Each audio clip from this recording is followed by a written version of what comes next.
That's right. Welcome to the show, folks. This is BattleRekt, live from the NGE studios here in Burbank, California. We're here for our inaugural BattleRekt tournament, starting off with EU today, or earlier today, right now, and NA will be later on today. So we have a good day of matches coming up, and we're excited for it. So I guess we should introduce ourselves. I'm Gecks.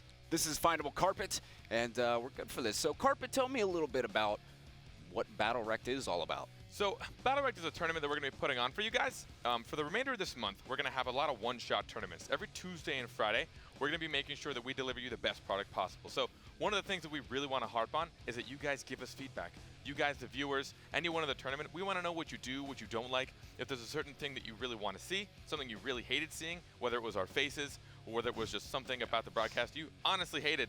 But otherwise, seriously, give us feedback. What we're going to do over the next month is try new things, try and push players to the limits, see what we can do, and try and find a really good rule set that come December, when we have a more long-term structure set up, we're going to be able to give you guys the best product possible. That's right. We want to hear your feedback, and you can do that through various different channels. If you want to do that through Reddit, you can do that through Discord, as well as Twitter. You can hit us up on our personal Twitters, or you can go to the official BattleRekt Twitter at BattleRekt. Right on screen and behind us. So you can go ahead and hit those different various outlets up if you want to give us feedback. We would love to hear it. So, Carpet, you told us a bit about what the overall structure is of BattleRekt and what the plans are, but today specifically, we're going to be looking at the 2v2 format. So, 2v2 single elimination. We're going to be doing best of 9 rounds as well, and the map process will be teams banning maps overall. So it'll be one team bans a map, then another team bans a map, and we'll go all the way down till there's just one map left, and then that will be the map these teams play. Except for the finals, we will be doing a best of 3 maps in total, and the winner of that will take the grand prize.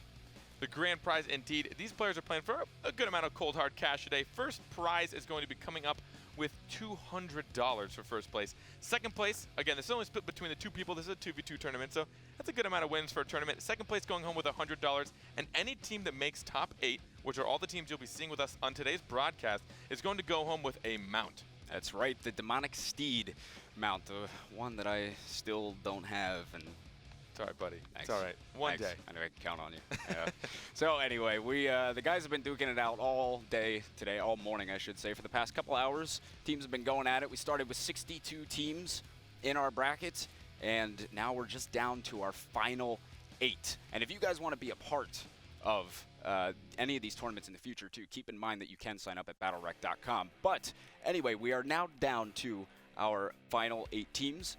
So let's go ahead and take a closer look at those, what we have for our top 8. So as you can see at the top of the bracket, Lambo, Mercy, Lago will be playing Vrachi. And after that, Browse on Fleek against Telrosk. And then call them the Kids up against Oskame and is that ISL? Yeah, ISL. And then Team Kipo, Easy BT against Project Horizon. That is your top 8.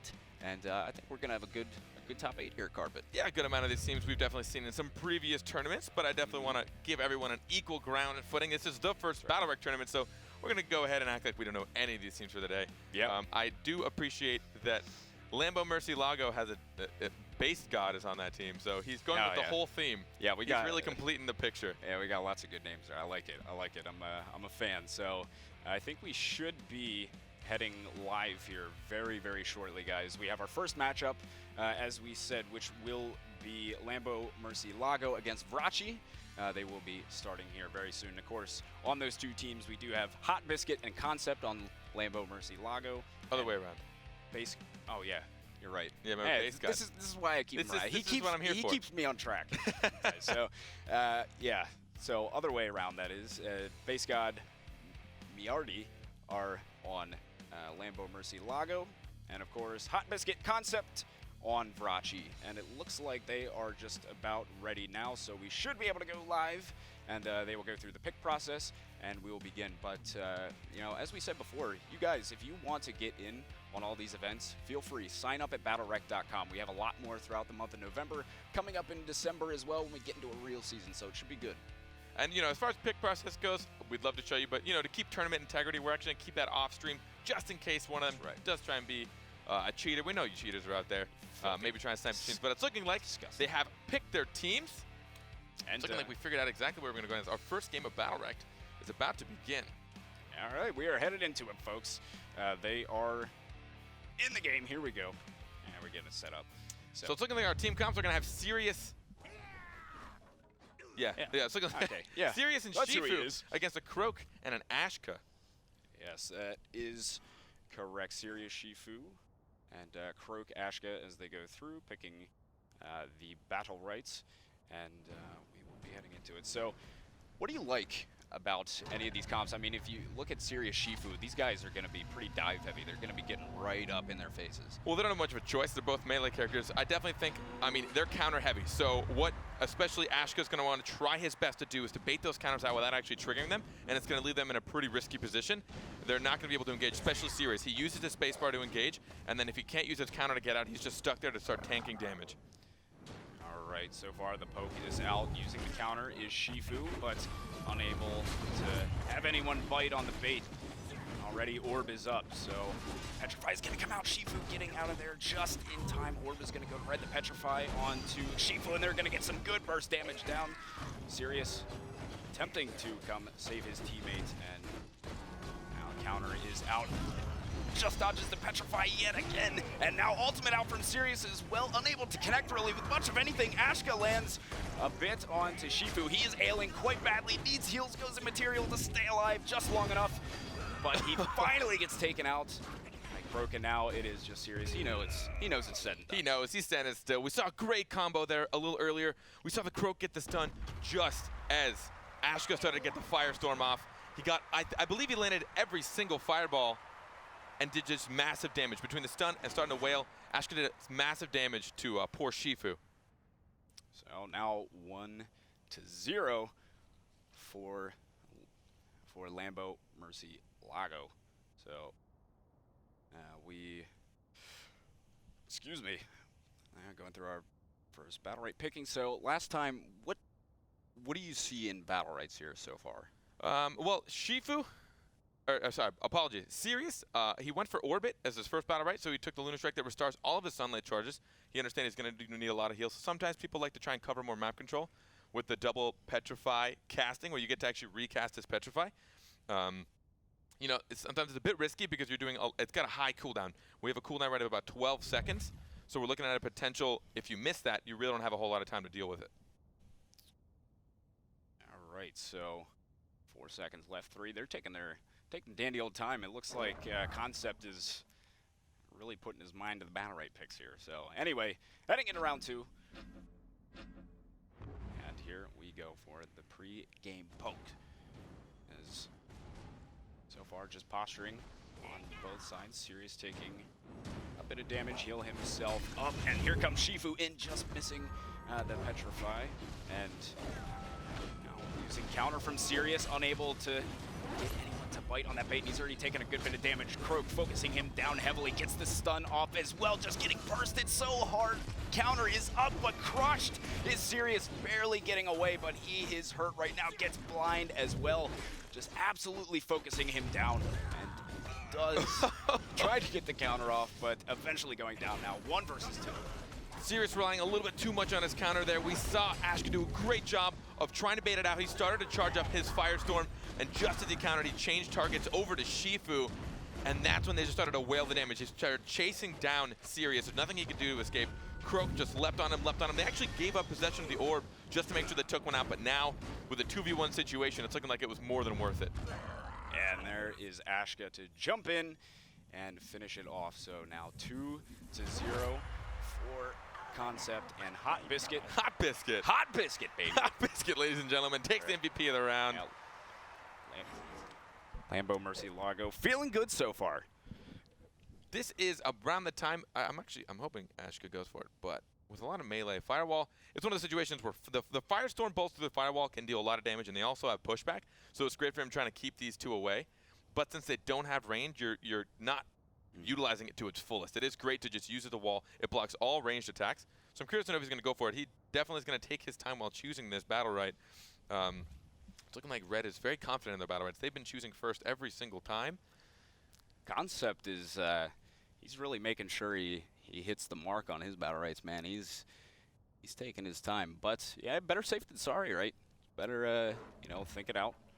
Think it out. So anyway, he finally hits it, and we are about to head into round 3 as Lambo Murcielago still up 2-0 going into poke phase. Looking to get themselves back in as the counter coming out. Concept not biting on it. Very disciplined to not hit that, as now they're jumping in pretty heavily on Shifu, getting some good burst damage off the start. And the counter is up from Shifu yet again, and Orb is up now as well. And Shifu will secure that, so still going immaterial. He has the Deceit up, and he counters just in time. Perfect counters. He's just been baiting it as well as he can, and this is great for Ashka, because look at how much health Ashka still has. Since Croak is putting on a lot of pressure, forcing them to make those counters. Oh my! Great ult! Getting the ult. Getting a lot of good damage off Shifu. Down, and now Orb up. Lambo Murcielago securing, so Shifu's gonna have to go big in a 1v2. Does get the Petrify off, trying to keep himself alive, and oh, it's gotta be said and done. Uses the ultimate, but couldn't seal the deal. So now 3-0. Lambo Murcielago just absolutely rolling at this point. They're doing a fantastic job, and it looks like Ashka did end up going with the firewall. I don't think we actually saw him use it much, but he did not need to. They are doing a fantastic job of baiting at these counters. You can see Croak totally comfortable walking up to his opponents, completely invis. They know that Croak's waiting for that stun or trying to get the in cap if he has used his EX ability. And he just waits for it, and then you even see him kind of BM canceling his ability just to prove it. They can't even see it, but he knows we can. Very good discipline. Oh, here we go. Rachi trying to get back in this one. They've had a tough time. As of late, just so much damage onto Sirius. They're all over him like a new pair of shoes, man. This guy can't catch a break, as he's now got himself trapped back into a corner. This is bad news for Vrachi. His Concept is just hunting him down. Still uses counter. Look at that, every time. Oh, the Ashka ult, though, didn't get caught inside. Oh, there we go. This is going to be just rolling. I think that's the first counter we've seen land the entire game, and there comes the Firestorm to keep the ultimate away. Shifu just spinning to lose. But, I mean, again, every single time they have these counters locked down. The counter time is perfect. They are jumping in exactly. They know they're using AoE instead to try and not counter it. We did see, I think, Croak use his base bar to get in there. So I'm surprised he didn't counter, but again, waiting until just the last moment. Struggle on the side of red. Struggle city for Vrachi, man. These guys are getting rolled on. I mean, Hot Biscuit's just really, really going off.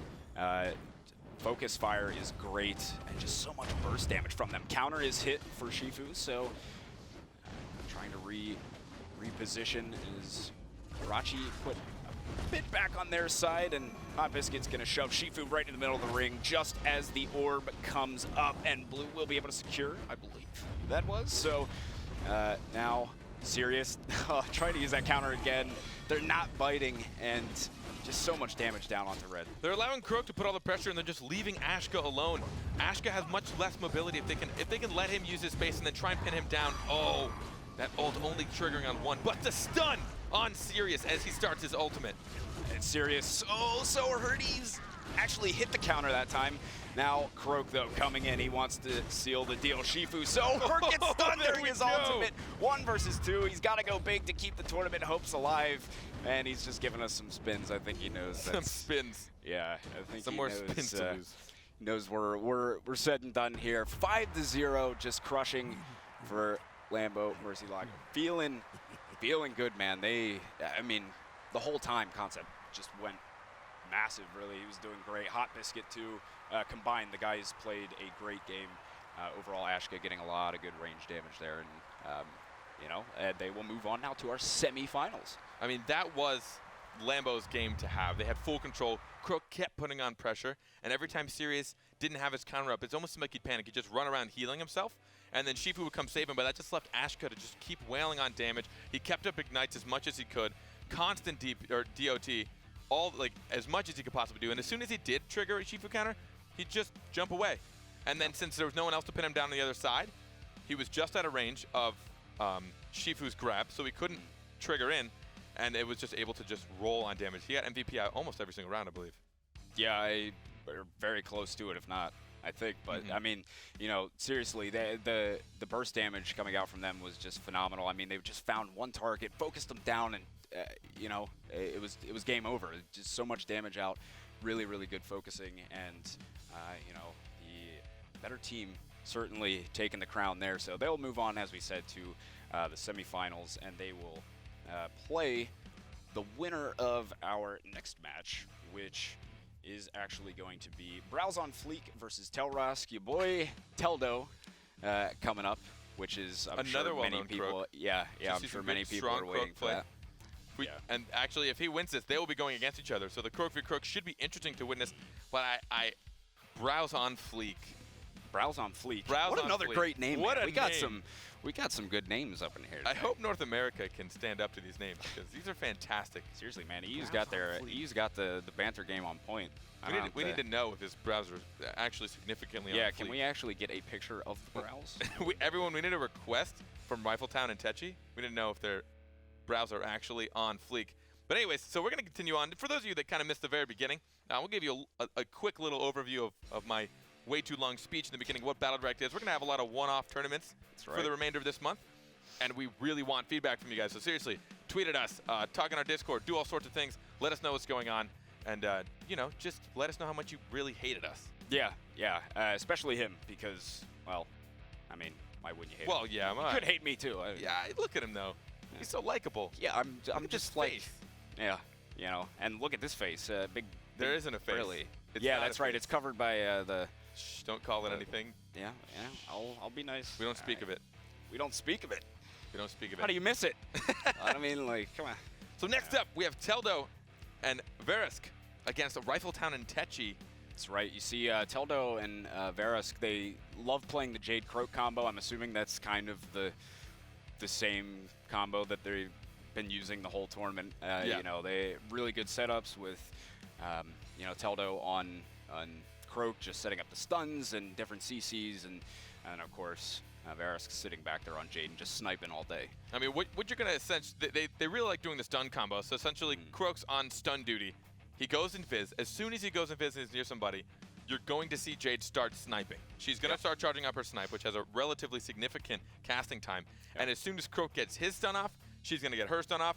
Croak's gonna start wailing. She might throw a few more things, potentially disabling shot, and they're gonna be locked down. And to explain a little bit about how burst works, so essentially you can only have a 40 HP difference between your current health and your max health. So it's one of those situations where once you can burst them past 40, they've now lost part of their maximum health. So if they can burst down a good amount, then you're looking at, you know, keeping some permanent damage on the field.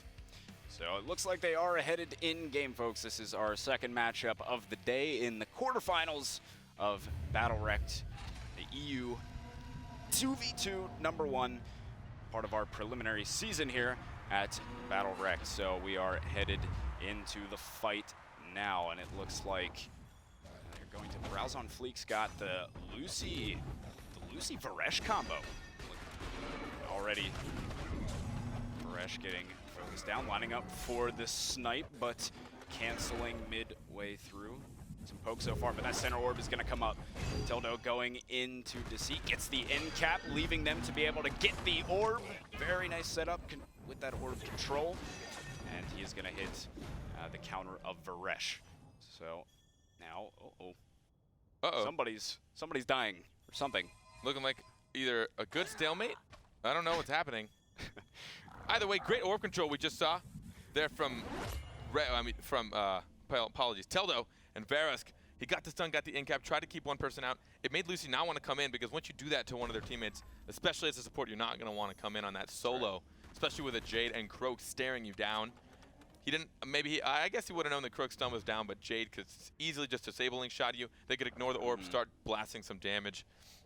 It looks like we have a minor complication on the pitch today. I'm thinking it might be Rifletown, because he's the only one that's not moving in the server at the moment. So I would have to imagine he's having some sort of ping issues, something of that sort. So we'll work on that. But in the meantime, we're riding around. We have some movement. We're a cheeky shot at orb. Have they agreed to play? And here we go. They will gain control of the orb, getting the in-cap stun and get some good burst damage down there. And the ultimate coming out from Verusk as well, getting a couple of shots in on it, but still, right now, Lucy just incredibly hurt. Rifletown, it's unfortunate, I think, still dealing with a bit of connection issues, but nonetheless, they are going to set up the 2v1, and it's poor Varesh, man. Yeah, I mean, at this point especially, he's a lot like what we just saw last time. Without his counter, he has very little mobility. His next best bet would be his Reform, which is his R ability, but it does cost 25% energy, and it really doesn't do a significant amount other than movement. I mean, it will trigger his debuffs had he placed debuffs on his enemies, but if he's using it as an escape, it's a bit like, him and Lucy both, not a whole lot of mobility. Lucy with the same situation, only having an escape, using her R and using a bit of energy. So with 0% energy, if they hone down on these two, could do some serious damage. And now we're just, I think everybody's just going to let themselves die by the, oh no, Varesh, he ended it for us. So Teldo and Verusk taking round 1. At least for now. We'll have to see if we continue in here, as we certainly want to make sure Rifletown fixes any issues that he's having. But nonetheless, at least for the time being, we're calling it 1-0. And we will try and sort things out as we go here. It looks like he is back in at least. He mounted up. So anyway, 1-0 right now. I can't really say much about that round, right, Carpet? I mean, it's, you know, it is what it is. Yeah, and then as soon as we hear word from our mods, we'll definitely let you guys know exactly what happened, what decisions are being made. But for now, it looks like they're going to continue playing the situation they are under. Lucy seems to be at the front gate, ready to fight. She's ready to go. She's ready to go. Rifletown's ready to make up for that round. Yeah, now they got a fire lit under him, and this is this is where they start to go off. But either way, we're just waiting on the BattleRekt pick of Teldo as he's just waiting on that. So, what have you? Well, I guess you can't. You probably haven't seen too much so far, have you, Carpet? I mean, not a lot that I can go off of rightfully. It's kind of a thing. We all saw something last round, but I can't say it was much. But we do see Jade trying to build up her disabling shot. Her disabling shot now has a 1.2 second route, and if she does land it, she gets 10 ammunition back into her pistol, which usually only holds 6 bullets. Barrier is down from Lucy, and did use his camouflage. Lining up, the snipe is going to hit the counter on Techie, and now he is stuck inside of this corner for the time being at least. Barrier down yet again, and Techie's shield is out of it as well. Teldo going in, getting the CC onto Lucy, and the orb is just about to be coming out. Ultimate from Verusk, not really finding a whole lot of anything with that, and now Teldo coming back in, gets the end cap, stun as well, good burst damage, and forced to use the barrier yet again. Varesh just getting focused down. I mean, Lucy's not posing much of a threat right now, so they know to just keep on Varesh. But again, the amount of shields these two can put up, 78 absorption with the shields between these two. Between Lucy's barrier and Varesh's shield, his spacebar, between those two, 78 damage can be absorbed. So we saw actually him counter into both Jade and Croak, and they just started well on him, and he actually came out with barely any actual lost real damage because of the shield. But if Lucy's not going to be put on the pressure, trying to get her shift M1s, trying to get some toxic out there to at least pose a threat, they're just going to keep honing down Varesh, if his counter's down especially.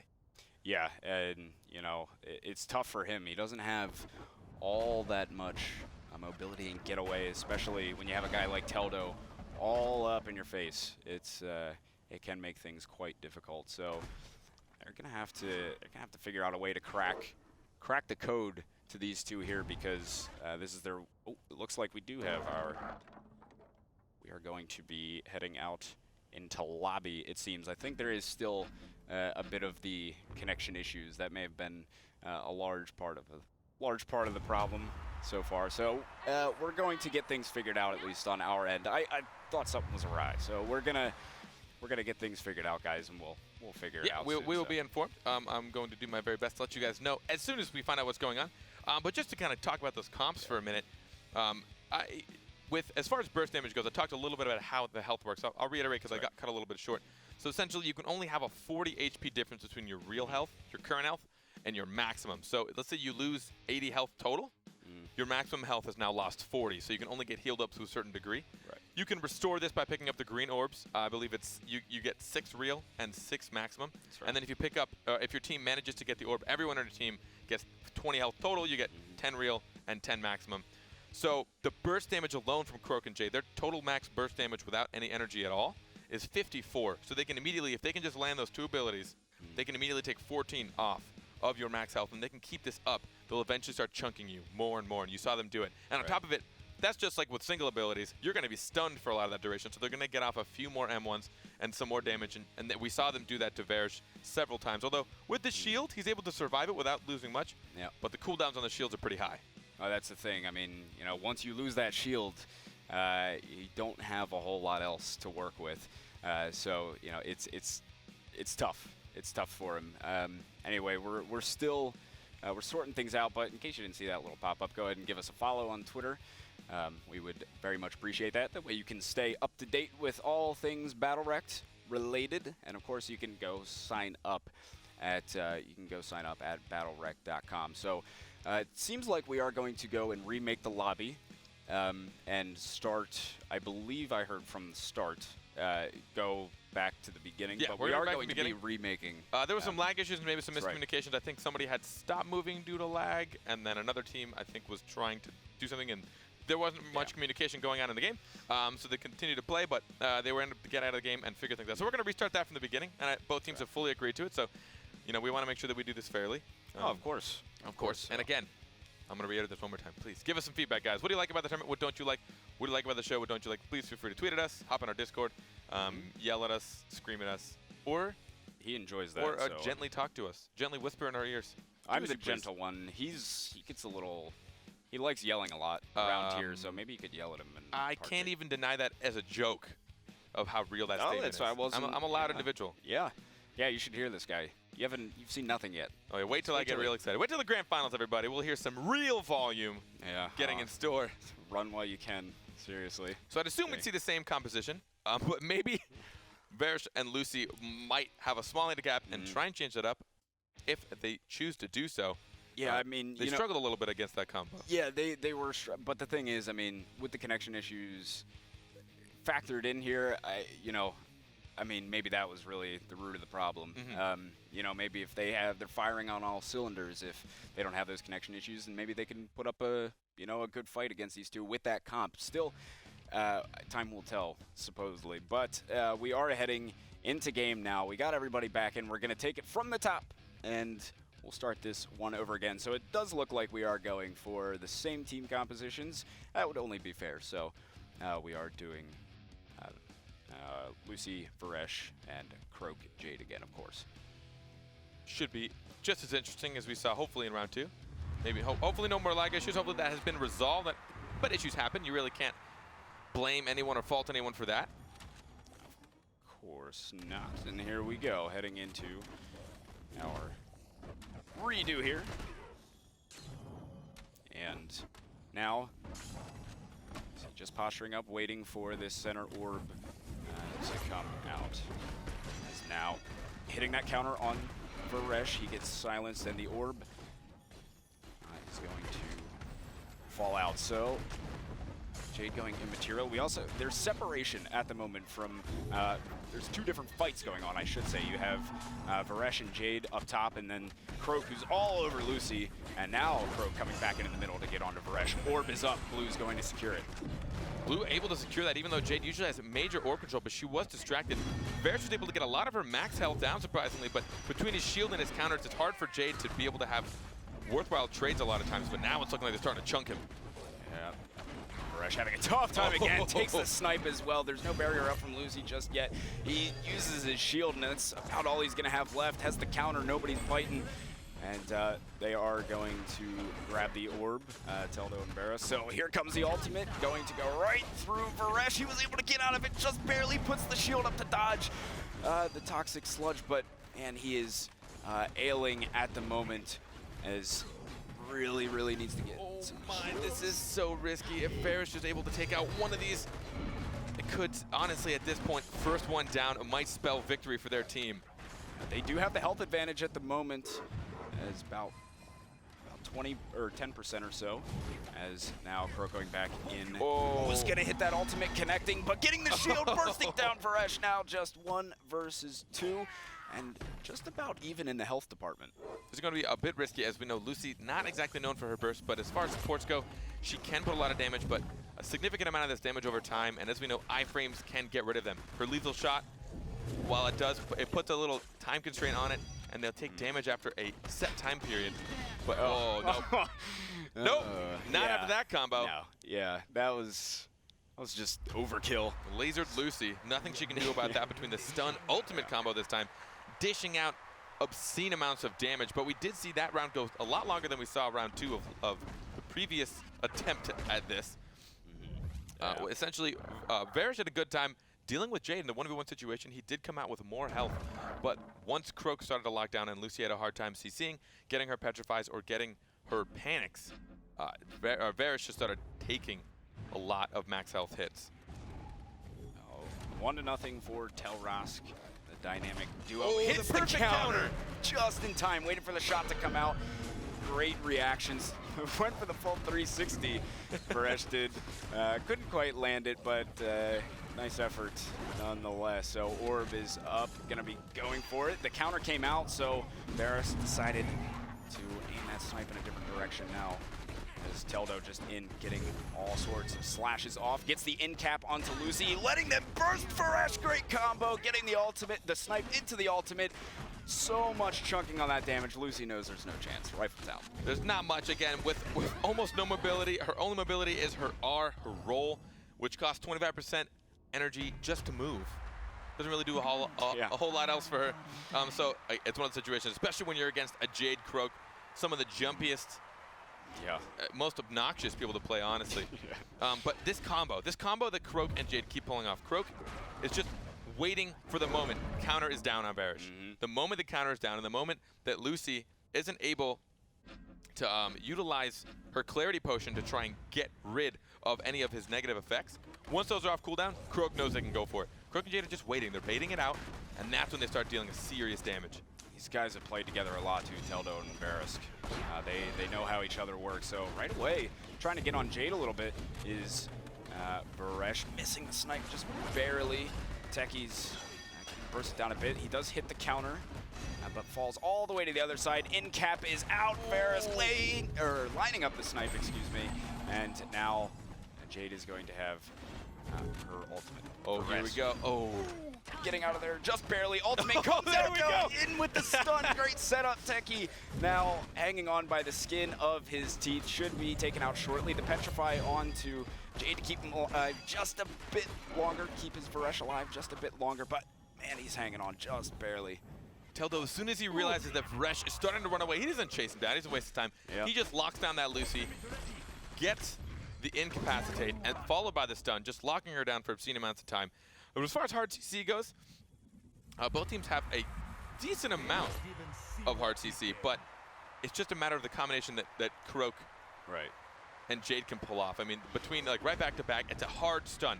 Well, especially with incaps, if you get damaged in an incap, you get taken out of it. And with Petrify, you're actually given a small shield, so you can't take damage while you're petrified.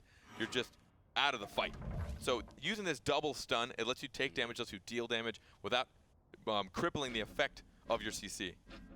That's right. And those two have just really perfected the art of combining this Jade and Croak combo. It's something great to see as Varas getting panicked away as Lucy now in this corner has got Teldo to worry about. Actually, Teldo is the one that's kind of back in this corner. Two different fights going on. Once again, Varesh and Jade will be fighting each other. Gets the end cap and stun. The barrier came out, so that is down on the side of Lucy. Counter hit, and Techie separated a bit from Rifletown. Needs to get back in. Ultimate outright onto him. Double ult.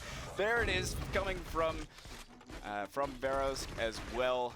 Just so much burst damage, and Rifletown bites the dust as well. So 4-0 for TellRask, again rolling with it. Croak waiting for the moment that he saw Varish utilize his only real escape. After his counter was done, he R'd to try and get away from his damage, and then he ulted him, knowing that his damage over time was going to trigger unless Lucy would react in time and put that Clarity Potion on him. But it's interesting that we actually see Varish went for the Hand of Judgment bounce for his first BattleRekt. That actually, he'll hit somebody with his Hand of Judgment, his right click, and it'll bounce to someone nearby, dealing less damage but putting the debuff on both, which I feel like would be really good if him and Lucy could start dishing out damage, because they do take additional damage with that debuff on them. But considering the fact that he's the only DPS and they're going to be jumping around a lot, not near each other, I'm surprised he didn't go for the shield stun, which essentially as soon as he put the shield on himself or somebody else, it immediately stuns the people around him, giving him a little bit of a chance to space himself out and maybe start utilizing his snares. Well, looks like, oh, coming back in, didn't quite on that one. Lucy's the one getting focused down now. It's ridiculous amounts of burst damage. Her barrier is down. You gotta get out of there. Rolls away, ult from Veros down onto Techie, and things are not looking good. Huge health advantage for Veros, can tell though. I mean, we see these combos they're pulling off. Stun, followed by a stun, followed by a silence. But the way Jade Silence works, you actually have to cast an ability for it, so it's I don't want to say completely predictable, but you do get silenced for 1.2 seconds after getting stunned twice, or even potentially in-cap stun if they were to trade it with the Croak correctly.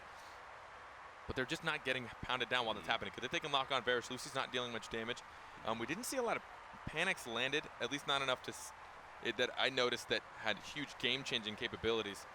But either way, I mean, a great fight given up by Rifletown and Techie. Yeah. Just not enough. Well, you know, Teldo and Veros, as I said before, these guys have been playing this combination so long. They've been playing together for a long time, and they got it down to a T. They know how each other work very well, and that's a huge part of this, being able to combine, you know, these abilities and knowing what your partner is going to be doing. And I think that really gives them a lot of success in this. It really does. So our second game under our belt today so far. For those of you that are just tuning in, we are now 2 games into the quarterfinals. We are broadcasting every single game in the bracket today. So we've gotten the 2 down. We have 2 more to go until we enter the semis. That's right. And then, of course, the grand finals following. So if you want to take a little closer look just to see how the broadcast or the bracket is turning out today. Up next, we do have the kids up against Asume and Isle. I think he might be using the solid lines as more just like something around the S. So, yeah, good I think call. that's actually username. I think it might have been 2 on either side. I think I saw a username in one of the accounts in the brackets. But it makes some more sense. All right, so that's going to S. Yeah, there you go. Asume. So there we go. Team Kipo Easy BT then.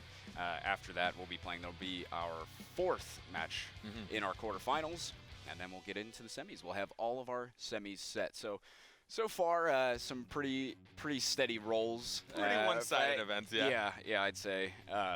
You know, hopefully get some good games in there. Either way, very entertaining to see some of this top-level play and have you know, these kind of players available for our first BattleRekt event. And interesting team cups. I didn't expect to see a Varish. Especially he's a little bit slower, and him with the support is a little interesting. He can dish out damage. He's kind of like this almost faux ranged tank. He can take a lot of damage, especially with the shield, and if he builds the shield especially, he can make it fatter, he can give it a stun, he can give himself a damage boost as well, and a movement speed boost if you were to build just the shield itself. And with Lucy's shield, I thought it was great. They were able to tank, he was able to tank a lot of burst damage without losing a lot of max health, but they can only do it once or twice, and the cooldowns on the shield's just a little bit higher than the cooldowns on Snipe and the Deceit. So it just, they got a little overwhelmed by the CC, just a little too much. Yeah, had a lot of CC, a lot of good burst damage combinations. So anyway, we are about to head into our next match. It is the kids versus Asume, and it looks like we're all inside of the lobby and ready to go. So we'll go through picking phase and head into our next match here. So how are you feeling about everything so far? I think everything's going great. I hope you all are enjoying it. Like, honestly, seriously, let us know. I'm going to stop telling it because I think I'm a broken record at this point. But I know people are joining along the way. I don't want you guys to miss out. Yeah, I don't want you guys to miss out, you know? Yeah, don't miss out on yelling at him. It's, well, that's especially. Yeah, or, you know, I'm a masochist. Or be nice. Yeah, I'm a masochist. Hurt me. Yell at me. Keep it up. Well, okay. All right. Yeah, we are... we're going to just go... We're just going to brush past that, everybody. Just go right into game on that one. Yeah. He can be a little weird sometimes, Carpet. You got to watch out for this guy. Anyway. No. We're good. Whatever you say, bud. All right. So anyway, we're going into next game. Look at this. My Pearl and Shifu. I love it. I'm a big fan of Pearl. Pearl and Shifu. up against the Shifu Sirius combo yet again. We're seeing it again, so should be pretty good here. Some pretty divey comp. It struggled a bit last time when we saw in round 1 the Sirius Shifu just had a really hard time. As soon as their counters were baited out, they had a hard time maneuvering around the field.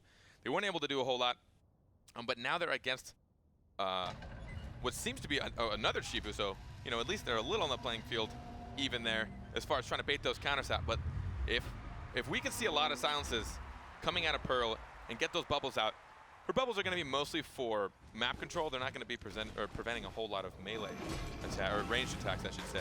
But it will still slow down the enemies and give her ally a little safe zone. Ooh, the double end cap coming out from Condemned, and Sirius, he's got to get himself out of there as Condemned just hunting him down, hits his counter though.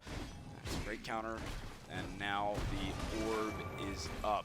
And in cap yet again into Petrify, gets a shield at least to run away. Sirius hitting his counter yet again into his ultimate, doing some pretty good damage onto Pearl, and just trying to get himself away. So if we look at health, oh, here comes ultimate from Condemn as well. The double in cap into Petrify. It's beautiful, so much CC from these guys. It is an obscene amount. Oh, and baiting the counter out of Pearl, he was able to get a lot of damage with his ultimate. Shifu trying to spin a win on this, and they might actually take down. Oh, it's so close. Oh! Condemned goes down, and just barely Corrupted got away. He's on his high horse, and now they're just gonna hunt down Pearl here, who generally has a pretty good job of, or can do a pretty good job of, you know, dodging. Oh, pulling it out. That was great. Shifu quick thinking to get the orb away from Pearl. It's good, because Pearl using that EXE and putting the bubble up around the orb, but Shifu just one step ahead, and there's the ultimate, but I don't think there's much that X-Black can do here. Yeah. He does actually. Oh, he might actually be able to. Never mind, I spoke too soon. Getting the silence while Shifu ults. Corrupted putting the bubble up here as well. Goes immaterial to avoid that damage. Trying to throw these spears. Didn't bait on that counter. Missing. And now silence yet again. And really still in this, snagging the orb. Taking the damage in order to try his best. She's gonna dive away. He probably should have waited for that to be off cooldown, but at this point, he just used a lot of energy and didn't get any damage off at all because the shield. Oh, there it is! That clutch! Look at this! That's beautiful. X-Black, man, going big. The 1v2. Let him know how it's done. Making me eat my words. It honestly looked like he gave up at the top. He dumped Sirius off right in front of him from the ult. I can't tell if he was half giving up and then realized he might have had a shot. They weren't doing much. I don't think Sirius was healing himself. He wasn't escaping. They got a little complacent, and they did pay for it. Pearl doing the 2v1. Oh my God. Like a true Pearl should. Yeah, man. Pearl is a slippery one. So many good counters, different ways to avoid damage, and I did a great job too of getting silences during ults with those charged M1s. I mean, it's just phenomenal play. Great 2v1, and now taking a 1-0 lead in our third quarterfinal of today. Pearl will be building up that silence. She actually makes it to where every time she uses her mobility, her dive, her silence charges all the way up. Her left click is charged, and it's 22 damage plus the silence. And she has also just gone a splash silence. So if they are near each other, she can silence both of them at the same time if they're in the same area. And now orb is up, bubbled down on it, and got two different fights going on.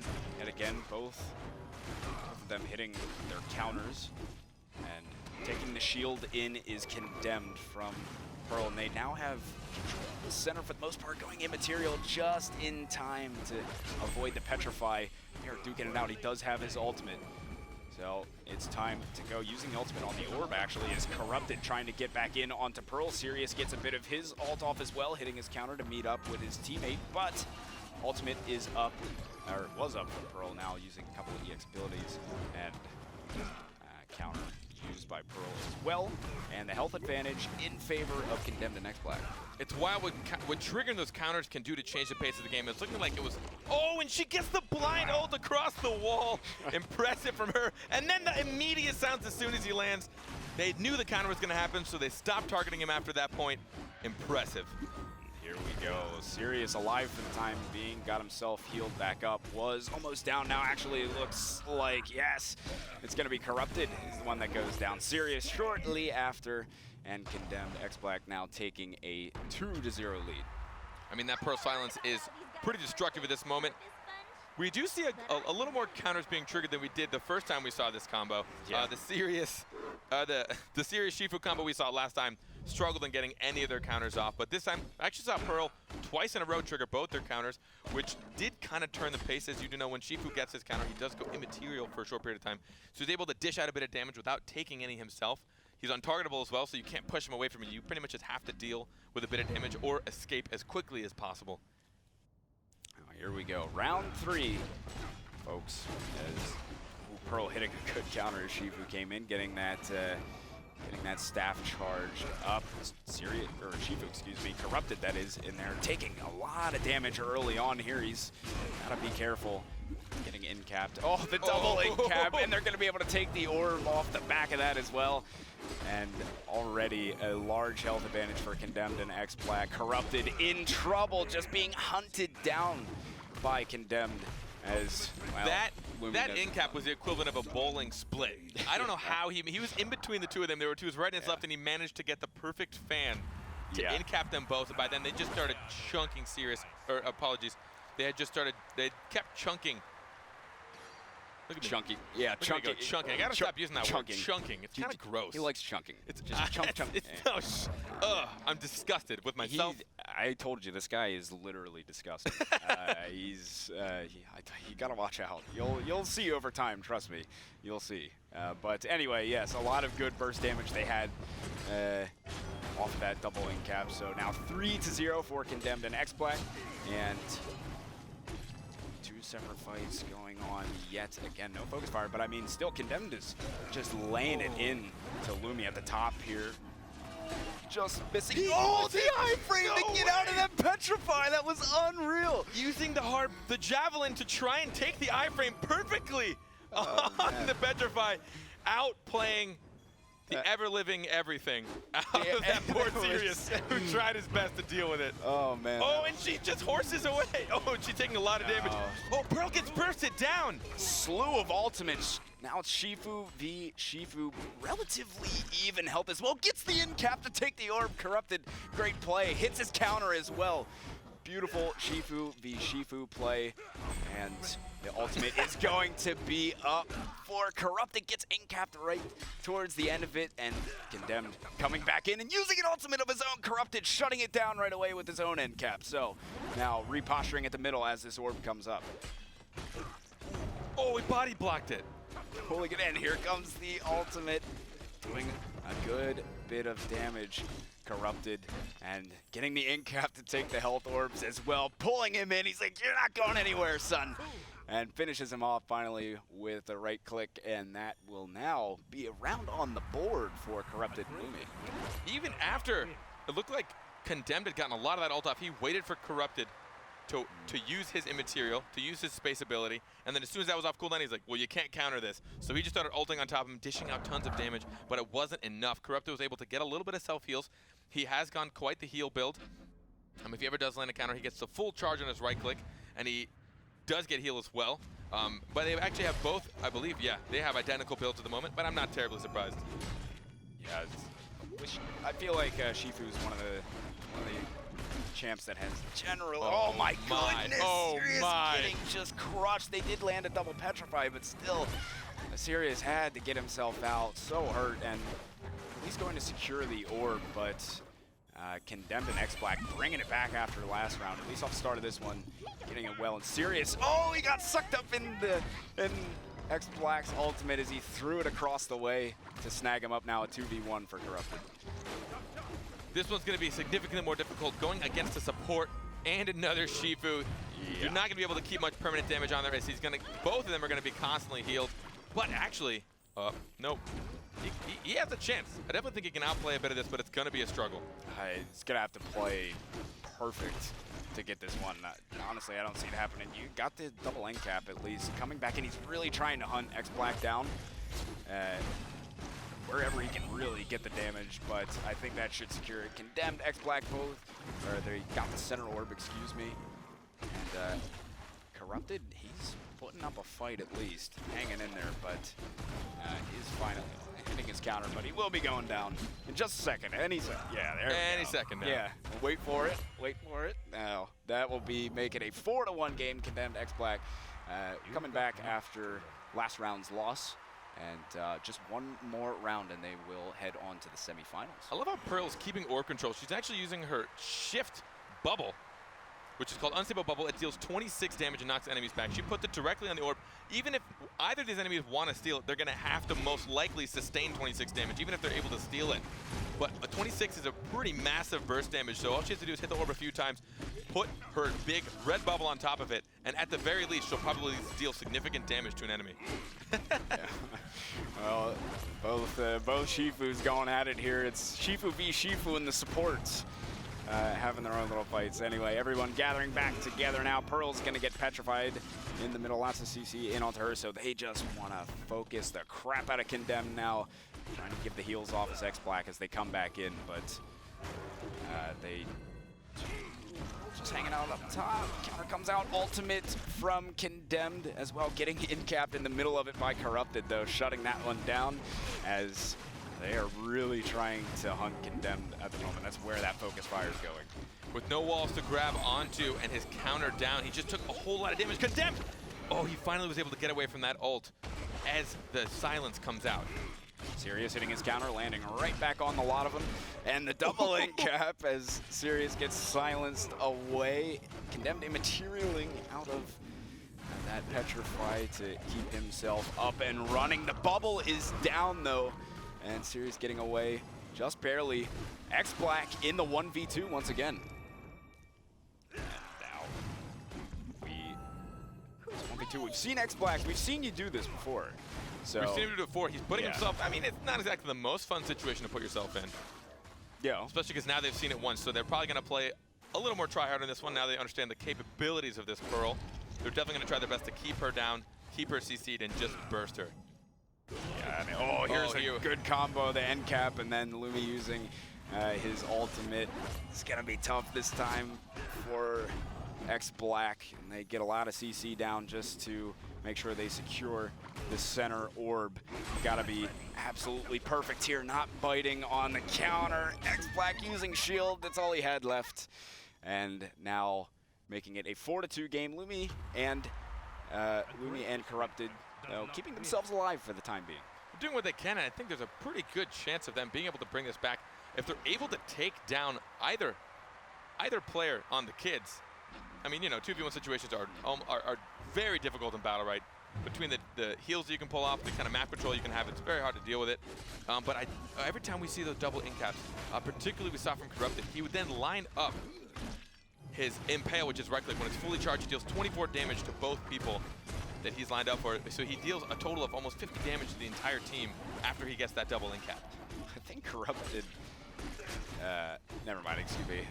The counter being hit from Lumi and Condemned jumping out as Condemned using his ultimate, getting a little bit off on the Lumi, not a whole lot of value, but the end cap in now. Lumi just trying to keep himself away from harm, and the health advantage steadily in Condemned and X-Black's favor. The bubble, setting that one up beautifully. Again, and every time he's used his Javelin to try and utilize that very small iframe to get away from the incapacitate, or sorry, get away from the Petrify, which we actually just saw him actually finally lock down on Shifu. So, Sirius jumping back into the middle. Lumi has his ult. He's gonna go down though. Corrupted picking it up. He now has his whirling blade, but here comes Condemned coming in with the ult, and this has gotta be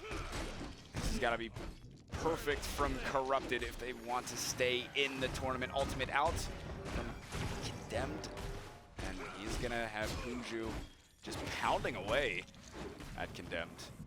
But Orb is going to be coming up. Really needs to get this one blasted away by the bubble. This is gonna be tough. If you're last man standing, just to let you guys know, you do get significantly more from the center orb. You get double the energy, so you'll get half energy. And I believe you end up getting 20 or 25 real health. You still get 10 back to your max health. So as a solo player, you definitely want to try and snipe it, but it's just too much control from the Pearl Shifu between him using his harpoon to pull it in and Pearl putting on that big old red bubble, trying to get that AoE damage. So if he does have to dive in, he still would have taken more, just as much damage as he would have healed. And look at that, man. Corrupted going big, as you can see on the stats, doing tons of damage, and had great support from his Sirius as well, keeping him up. And overall, though, I mean, great showing. We saw some sick plays. X-Black, the big 2v1, or 1v2. You know, overall, great stuff. Finally getting a bit of a closer game, at least. Seeing some good stuff. So that will be yet another quarterfinal in the books. What did you see out of that? So far, we've seen Sirius struggle a bit in this tournament so far. Whenever his counter and his spacebar are down, which you really have to be careful. It is really all he has. And maybe he can petrify on himself if he's really getting hounded down by Shifu. But between Shifu's immaterial, and we saw him doing such a great job of using his Javelin's iframe to kind of, for those of you that may not know, I'm sure most of you do, but when an iframe's an invulnerability frame, whenever your character is up in the air, or there are some where maybe you're channeling, or somewhere you actually don't exist, as in Varesh's teleport, you cannot be targeted, you cannot be damaged. So if you time it perfectly, if you know the timing of something like Sirius's Petrify, you know exactly when it's going to trigger, he would hit his Javelin at the exact moment. He did it multiple times just to prove to us that he was never a fluke and he knew what he was doing. Yeah, man, he was dead on with it. It was awesome stuff to see at the top level of play. So we're heading into our fourth final quarterfinal of today, and after this match we will have our semis set up. So it is Team Kipo EasyBT against Project Horizon, and they're going through picking phases yet again here, so we will be heading in just a moment. They will be playing on Mount Araz Night as well. So yeah, we're sitting here like both looking. We can see their picks. Talk about I know. it so bad. I know. We gotta be fair. We gotta be fair. Just so you guys don't know the rosters, this is on Team Kipo EasyBT. We have Xanox and Randler, and on Project Horizon we have Blanks and 213.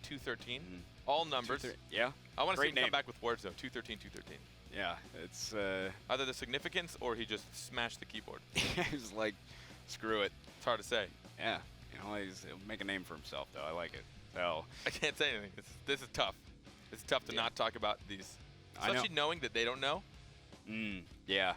That's great. It's good stuff. Yeah, good you guys are missing out. You're gonna find out anyway. We're about to we're heading into it right now. So we are heading live. This is again our fourth and final quarterfinal. We'll have all these semis set after this, as you will be able to see in just a second. Randler and Xanox are going to be on Uldor and Bako, and 213 on Rukon, the boogeyman himself. I am the boogeyman. Oh my! Yeah, sign him up for voice acting. Stunlock. Get this guy's name. Get at me. Let's do this. He can do some others. You'll hear him over time. Oh yeah. That's great. I won't do it all. I can't be a one-trick pony. I can't do it all in one broadcast. I'll slowly submit you guys to my horrendous impersonations. But this time we do see Lucy going for the blast shield, which I think is pretty smart considering they could get locked down by that Bako. She's gone with the BattleRekt that as soon as she applies a barrier to a teammate or herself, it deals 10 damage to anyone around them and pushes them back away from them, giving them a little bit of space to breathe. And we are headed into it already. The big right click from Rukon landing onto Bako, and now Bako trying to get in onto Blanks, gets silenced by that charge blade. But now Bako really wants a piece of Blanks though. That's really trying to hunt her down. Orb is up though. Charging it away, making sure he tries to secure it, getting it just barely, and just continuing this harassment. And the barrier is going to go down for Lucy, and the health advantage steadily in favor of Fred. Rukon has barely taken any, and now with his ult coming up, oh, he lands a right click. The amount of heals he gets from this, again, is also pretty insane. Every single attack he lands, he gets 16 health and deals 20 damage, whether it be his right click or his left click. His right becomes a small hook where it pulls him a little bit, and his left click becomes a cleave, where he can actually hit multiple enemies in front of him. just a lot of damage. And, you know, in the beginning, he actually went with the silence BattleRekt, which I'm pretty happy with. It's a 0.75 second silence, so if you pull them in and silence them, there's nothing they can do to get away. Yeah, there's some debate as to whether or not you should go with that one or I forget what the name of the actual BattleRekt is, but you can essentially have 2 space bars. You get an extra ability to charge on your space bar, and some people go for both camps. Well, you take the risk of either taking a little bit of mobility or locking somebody down a bit more, especially if later you try and build where his Sinister Strike, his spacebar, his dash, you can build that to apply Curse. So if you do have 2 of those, you can keep Curse on somebody for quite a long time, which gives you also a bit more sustain, because you do heal from hitting cursed enemies. Ooh, Baco getting into the corner there is going to have to charge out of it, but Lucy just chilling in the back, healing up, and just trying to dodge. What a flick. It's beautiful. And well, Lucy, though, actually starting to get pounded down quite a bit. Now they've separated Baco completely from Uldor. He's got to meet up with his teammates and get back into it here. So center orb is up, blue getting it just barely. And pulled back in is Uldor, who's been a bit quiet at the moment. And here comes the ultimate from 2-1-3 as he wants to do a little ground and pound here, but unable to secure too much damage. But it looks like Baco's in a bit of trouble. Ultimate out from Lucy, the double cap onto it. Oh man, that was just barely got it. That was beautiful, but still things looking pretty bleak for Randler and Xenox. Rukon has, I don't think he's dropped beneath 80% health this entire game. Between Lucy's heals and his own sustains, he's done a fantastic job of keeping himself up high, which lets him take risks. He actually just body blocked. Oh, here we come, the double stun, the in cap. Oh, but not enough. Baco goes down. Now it is all Randler. Your boy, he's gotta do it. But with the way these two have been playing, I mean, 2-1-3 just pounding, pulling them left and right, and now taking a 2-0 lead is Project Horizon. And take a look at some stats here as well. I heard some people were yelling at me before, so we'll give you your stats. You got your stats. Hey, it's what we asked. It's an important. It's what we asked, though. I know. Oh yeah, no, I'm not complaining. It's great. You guys are off to a good start. I love it. See, you got to keep me on track. You got to keep us on track. Yeah, keep him on track. I'm disgusting, and he always loses track of things. Yeah, everything. This is gonna be great. Yeah. 592 damage. It's pretty nuts. That Rakan really dishing it out, doing a fantastic job. He had a great right-click flick where he started targeting somebody and then flicked around and got somebody behind him instead. That right click between the cooldown and the damage it pulls off is really annoying to deal with. It has massive range. It deals 26 damage. It deals an additional 4, so 30 damage if his weapon is charged, which it almost always is right off the bat. And jumping in, Baco pinned in this corner yet again, getting the Petrify off is Uldor, though, trying now to hunt down Lucy. So much burst damage, getting pinned up against that wall. There's no hope. 2-1-3 trying to come to the rescue, man, but it's just so much burst very, very quickly. Having to use the shield. Baco getting right up in her face, though, and just continuing to hunt her down. She does get the Petrify. Rukon using his ultimate as well, but stunned right in the middle of it, negating much of it. And at this point, Lucy can't really do anything except for just try and stay alive. She's getting hunted, and this may spell the end, getting away just barely. 2-1-3 trying his best. He still has a lot of health, but they locked down that Lucy. They didn't want to deal with Rukon, so what they do, just removed him from the field between the in-caps and the stuns. Oh, Baco pushing the orb away, but Red still secures it. Oh man, we are down to the wire here. Blanks and 2-1-3, a bit of a health advantage. And now Uldor using his ult, trying to send Baco on in there, but now putting Rukon up against the wall, as Xenox has been doing a great job of so far in this game. And oh, that right click, so much damage though onto Baco. He gotta get some heals using Bulwark. It's about all he's gonna have left after this jump ultimate from Lucy. Randler getting caught in the middle of it. Xenox as well, gotta use his shield to make sure he gets out of there. Things now really looking bleak. Somehow, Lucy stayed alive. She should have died a good minute and a half ago.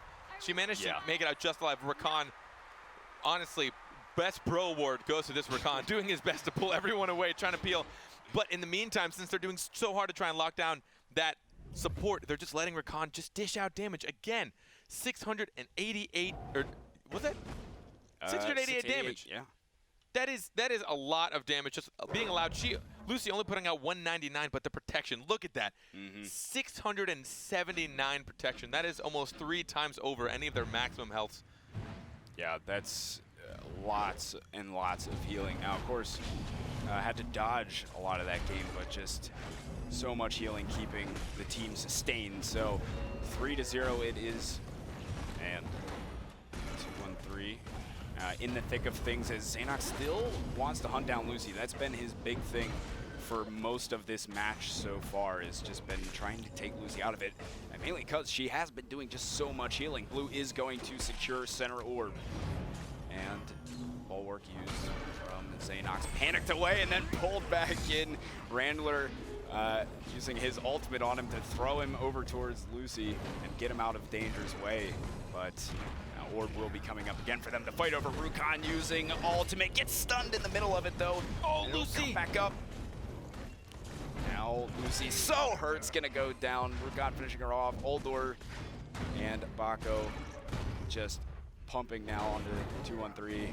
And, oh man, so much burst damage. He has his ult up, but to sustain is gonna be tough. Still doable, stunned in the middle of it. Yeah, getting the stun, and that will finally put Randler and Xanox up on the board as it's now 3-1. You see Rukon trying to heal up using ultimate. As I said, I believe it's 16 health per hit. Whether it left or right click does not matter. So in 2 hits, you've already almost restored all of your missing health up to your maximum, and you can just constantly sustain. But we see Bako utilizing these walls. This map has quite a lot of walls right on the orb. We have those big, massive walls on the left and the right. So he has gone wall slam. So if he is able to shield dash anyone into a wall, there's a 1-second stun, so it's not interruptible, so you're able to dish out a lot of damage as well, which is how they're trying to keep this Lucy down. Now you see they're literally just running around Rukon trying to get this Lucy down. They know what it takes to try and win this. Got to keep that support away, especially because she has, as you said, so much protection. Yeah, she's just pumping the heals out, getting the Petrify off onto 2-1-3, giving them a chance to focus down Blanks a little bit, who's been doing a pretty good job of staying away. 2-1-3 using that EXE to pull Blanks away from danger as they actually secure the center orb as well and have the health advantage for the time being. And it's separated, and Bako jumping back in, Xanox. And now he's putting himself into the corner. 2-1-3's like, nope, get back here. It pulls him in. Just continue to left click and the pull on the barrier as well. Or ult, apologies. No, feel free. I'm getting all excited. And now bulwark out. And jumping back for Lucy again, who's just been uncontested really in the backline. Oh, seriously, Bro Ward has to go. Every time he sees his buddy Ninja, Rukon is pulling away. We see 15%, 12% health now to 85%. Now with also a massive shield again. That barrier, 50 damage absorption on that barrier. That is absolutely insane. Not many, especially against these two.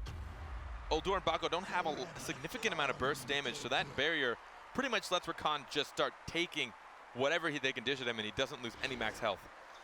Any momentum they were starting to get is dwindling slowly. It's been snuffed. Yeah, it's been snuffed now, making it 4-1. And one more round. They can get this one. They will head their way into the grand, the semifinals. As now Bako stuck in the middle of everybody, really. And Lucy, yet again, just sitting in that backline, right-clicking all day long, keeping the sustain up. Orb is going to go to red side, and Bako now getting hunted down. He's separated from Oldor as well, which could spell a bit of trouble.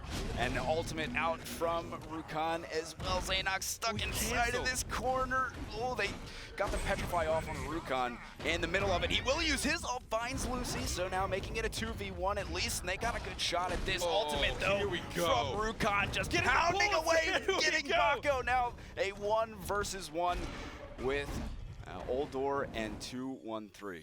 I don't see this coming out very well for this Oldor. I think this may have spelled the end. Rukon again with that pull silence. That silence is so strong. He's able to not only get that burst damage from his fully charged weapon, but then able to chunk you for almost 2, maybe 3 more. And you're cursed, so he's also getting sustain on top of it. Oh, using the Chrono Flux well to try and get that orb. and he will now have his ultimate. Rukon also has his. So things down to the wire. As if they win this one, red side, they will be moving into the semis. And it's all on the line for Randler here. He's got to come up huge. Bait it out to absorb. Trying to get that time bender out, still getting the silence, but the petrify a bit strong to keep that damage out. 2-1-3 trying to get that orb. He is going to secure it. That's huge at this point in the game for him. And Oldor does have his ult and getting silenced. And here comes Rukon, uses his. Once Oldor comes back in here, it's going to be pound time. Shoved him out at least for a second with his shield, but pulling him right back in his 2-1-3 and using a right click to finish the game off, making it a 5-1 overall.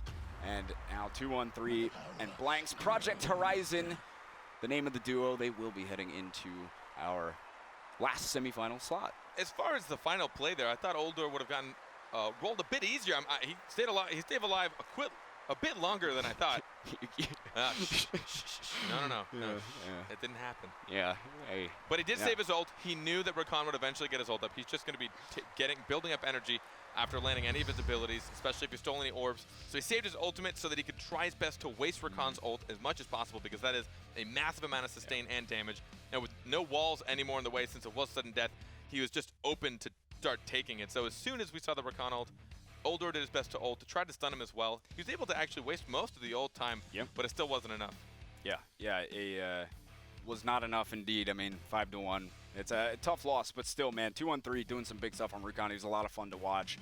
Him and Blanks combined, it was great. So anyway, we are going to go ahead and take a look at the bracket here in just a second to see what we have coming up for you in the semi-finals. So Lambo Murcielago going up against Telrosk first, and then Kids versus Project Horizon right after that. So yeah, we should, if they keep the team comps that we saw, we might see a Croak v Croak. Oh yeah, that'll be good. I'm excited to see that. I love watching the Telrosk combo too. I'd love to see him go up against another Croak added into the mix. CC all over the place. It'll be a fun one to watch. So we will be getting into those matches very shortly. We're gonna go ahead and take a quick break, guys. Stay right here. We'll be back very shortly for the semifinals of BattleRekt EU Edition 2v2 first tournament for us, and we'll see you guys in just a couple.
Welcome back, everybody. We're just about to get into our semifinal games. This is BattleRekt, and in case you're just joining us, Carpet, can you tell them what BattleRekt is, a little bit about it? So I'm going to try and keep this short, but again, I'm sure we've got a lot of newcomers into the stream.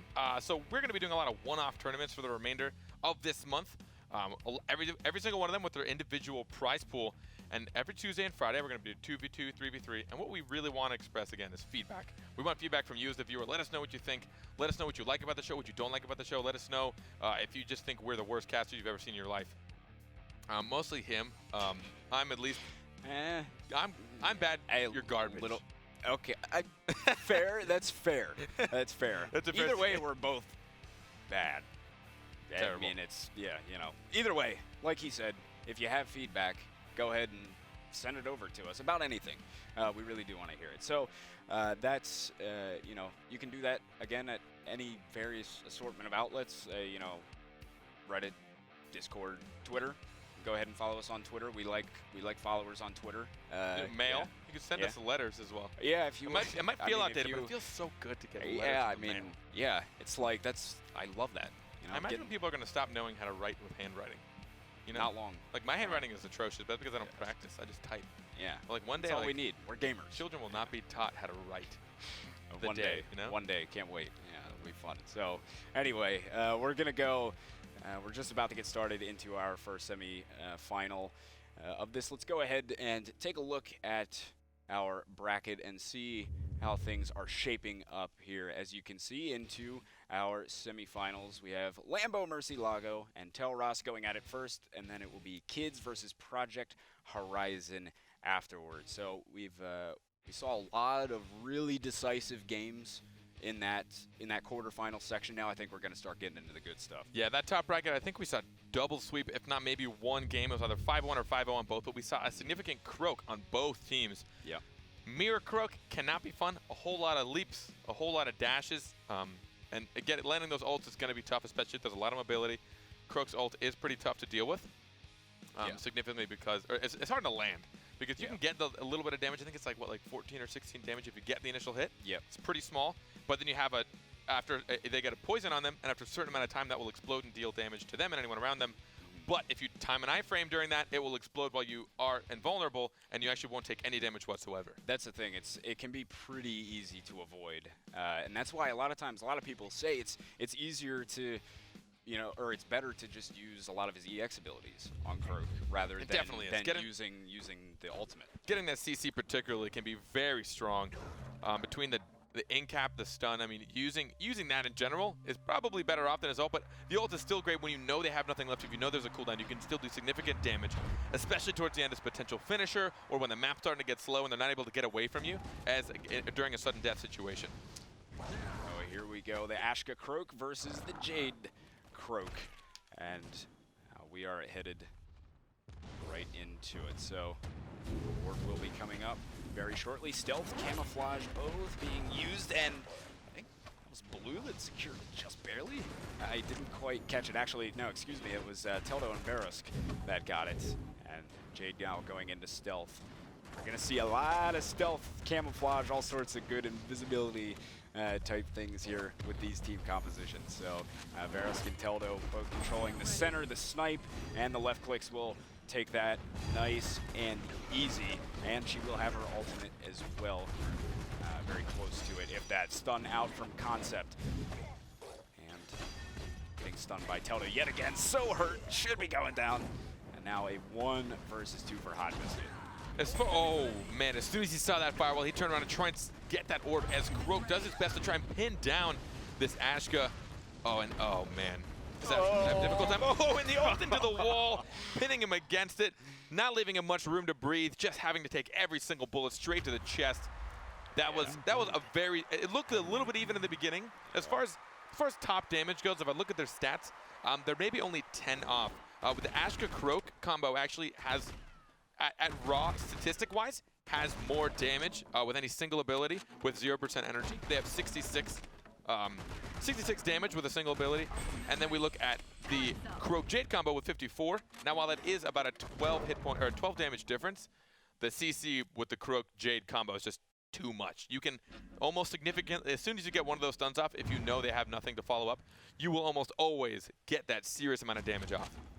Yep, as we were saying before, super great to set up good burst damage combinations. So anyway, they have control of center at the moment. They're just standing here in concept, and Hot Biscuit playing very passive out back, but it looks like they will re-engage for this orb.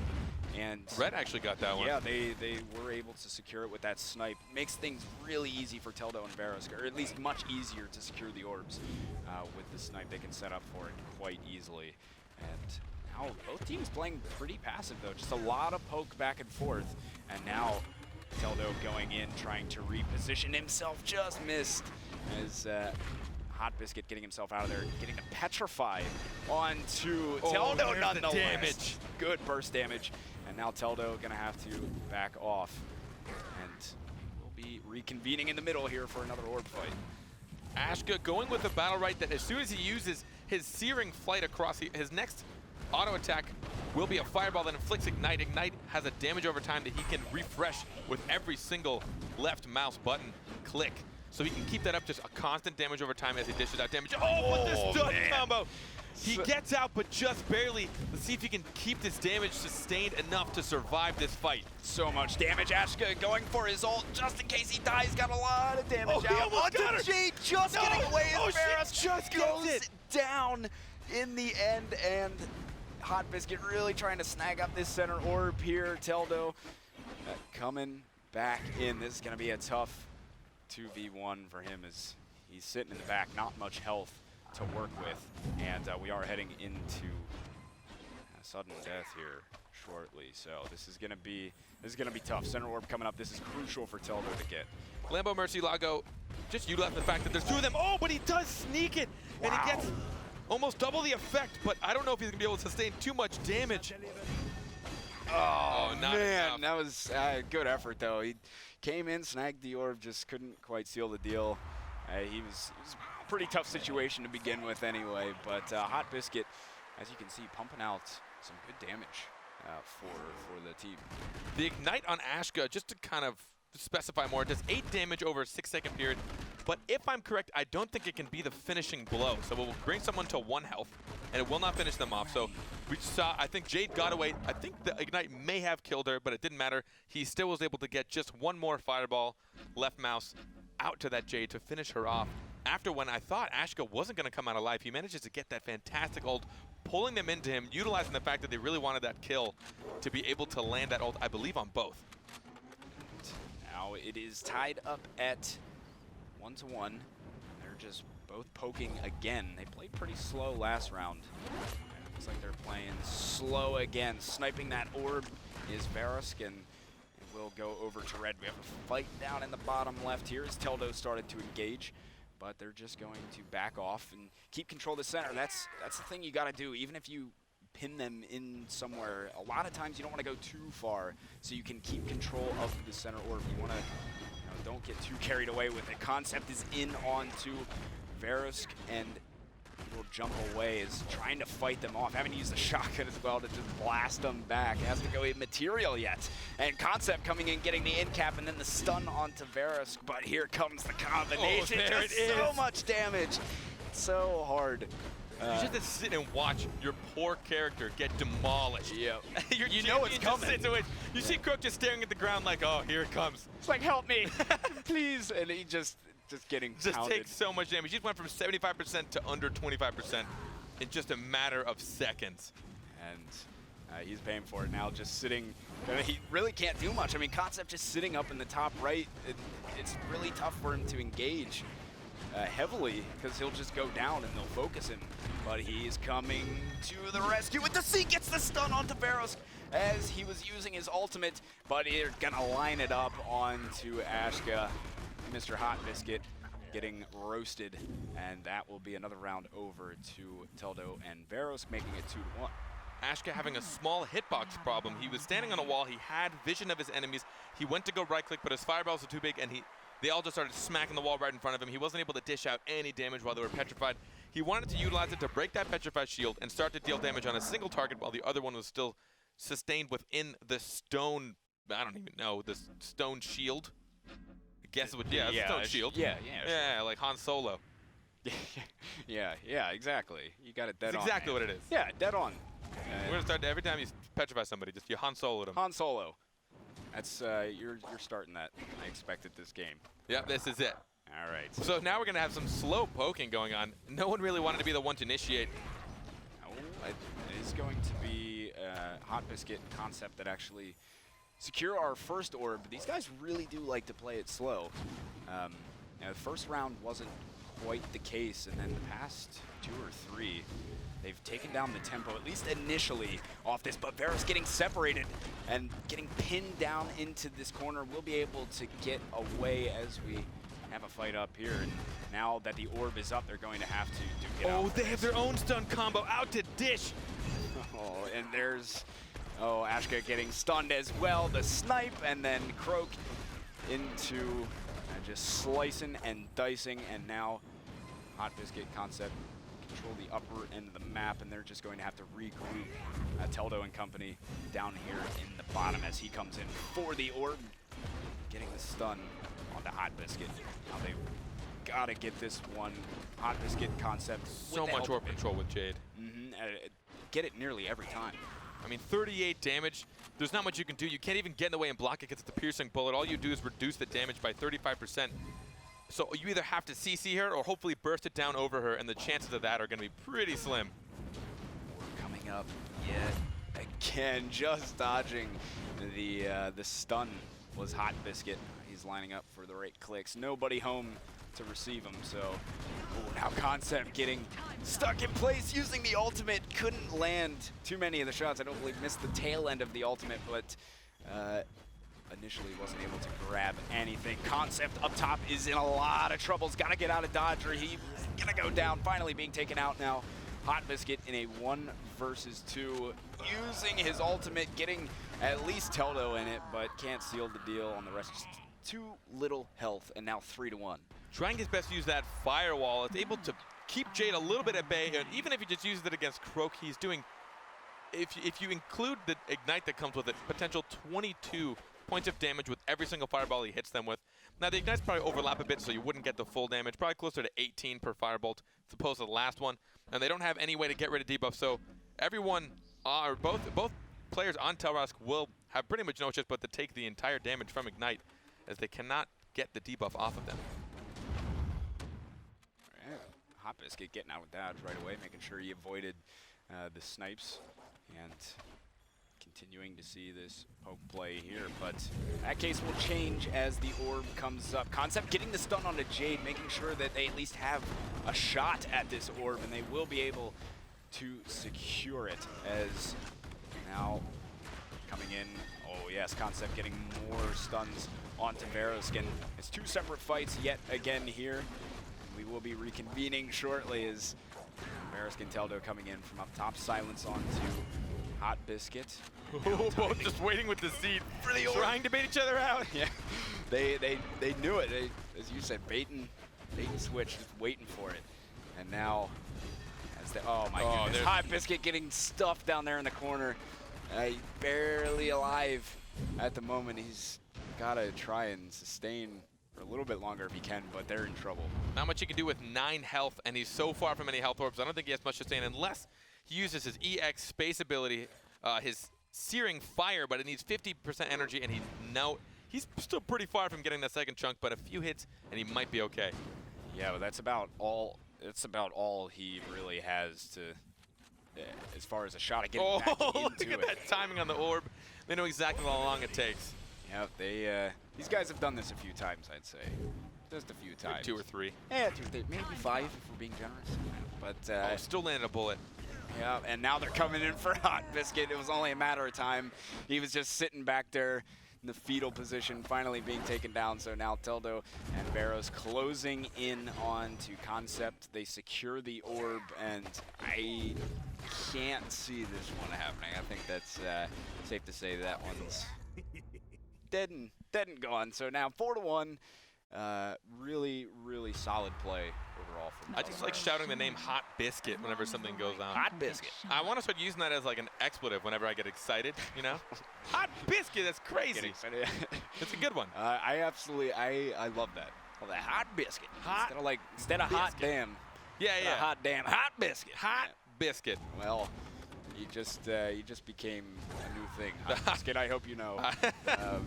So thank you for that. Now, they gotta win. Speaking of Hot Biscuit, him and Concept gotta win this round if they want to stay in the tournament. Just out of range of the stun. Now the snipe coming up, try and get that orb, and I believe that was Hot Biscuit and Concept able to secure it. And now, well, 2 different fights. Yet again, Concept re-entering. Barros pushing him away with that shotgun blast, keeping them at bay. The end cap though, and Hot Biscuit just sitting back from range. He's had the ability so far in this round to just sit back. He manages to snipe it just in time. Yeah. He sent an auto attack towards Orb just as Jade's about to snipe it, and he manages to take it from them. That's pretty big. They'll need some more of that to keep themselves in the fight. And Orb will be coming up shortly as Concept Hot Biscuit waiting to get back in. Man, they are just pouncing on it as soon as that thing is up. I love it. It's literally just an instant Orb. Yep, gone. It's gone, especially when Jade's in the mix. I mean, that stuff is melted instantly. So Concept and Hot Biscuits playing super passively though. They're both sitting back, and now Concept going in, trying to get that stun, will land it, Deceit in, and oh man, Hot Biscuit dodging just in the nick of time. He's utilizing his firewall a lot to dish out damage. Maybe if he just waited a little bit longer and played the patient game till the orb came out, he could use it to steal the orb potentially away from that Jade snipe and dish out a few more damage after they've secured the orb.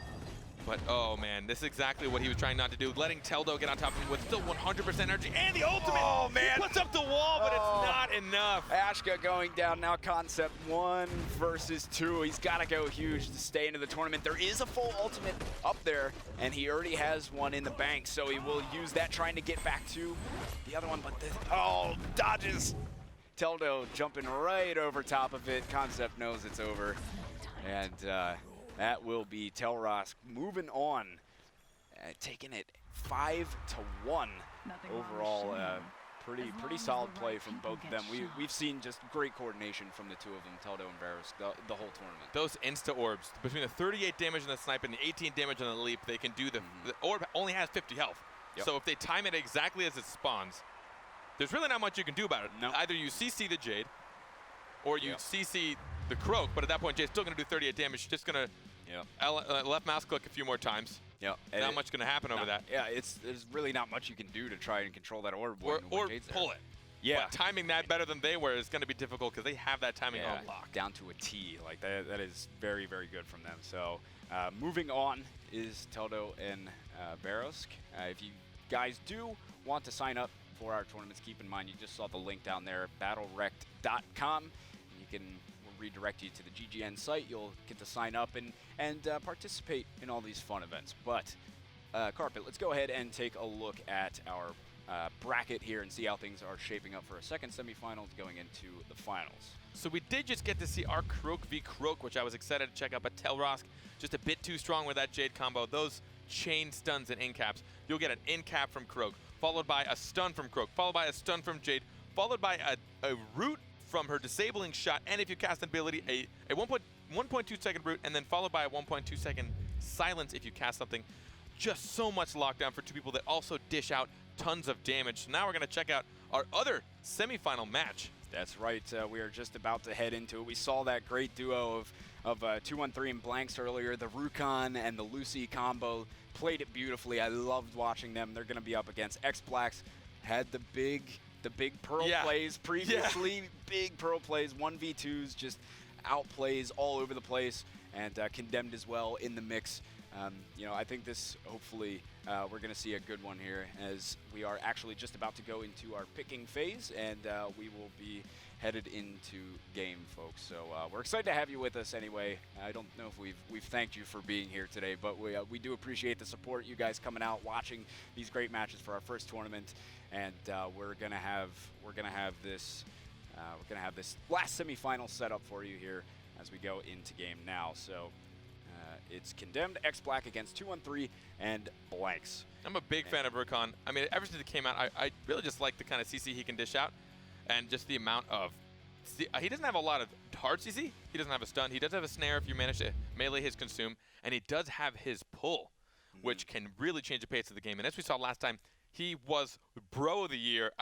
Honestly, the way he was playing between pulling his own Lucy, so he has a pull where he can pull an enemy. And heal. And he heals a bit. It's essentially a 10 health siphon, but then if he does it, he can use his EX and actually heals an ally for, I believe it's around the early 20s. I don't have the number. It's actually, I should be able to look. I believe it's 14 when he It's 24 health. He heals your ally for 24 health and pulls them. So you have the option to either help out an ally or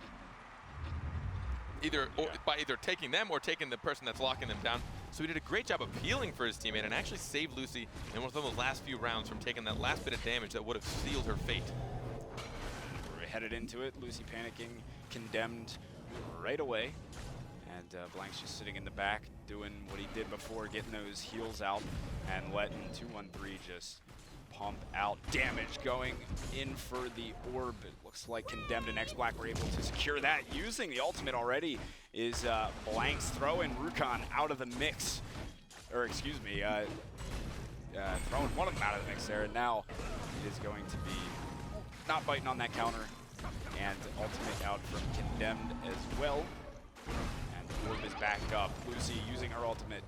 That's Blanks not able to find anything. Dodged pretty easily. That's another one of those ultimates that can be tough to utilize well.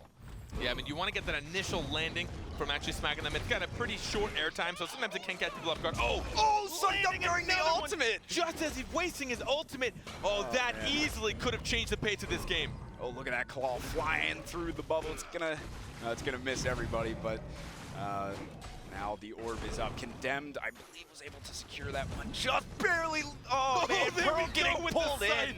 Whoo, baby, pulling in and just Lucy using the ults for good measure, making sure they secured that kill, and Condemned missing his.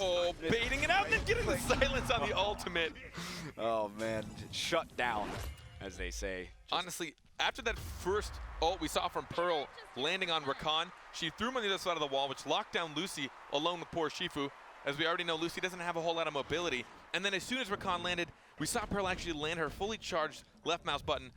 She landed her silence, and I think it is like 22 damage, something pretty bursty. And they still managed to come out alive. But that Reaping Scythe right there, it's a 30 HP siphon, so it deals 30 and takes 30 from anyone around him. So he's able to heal himself up and just spin around. And he's also got pretty fast mobility.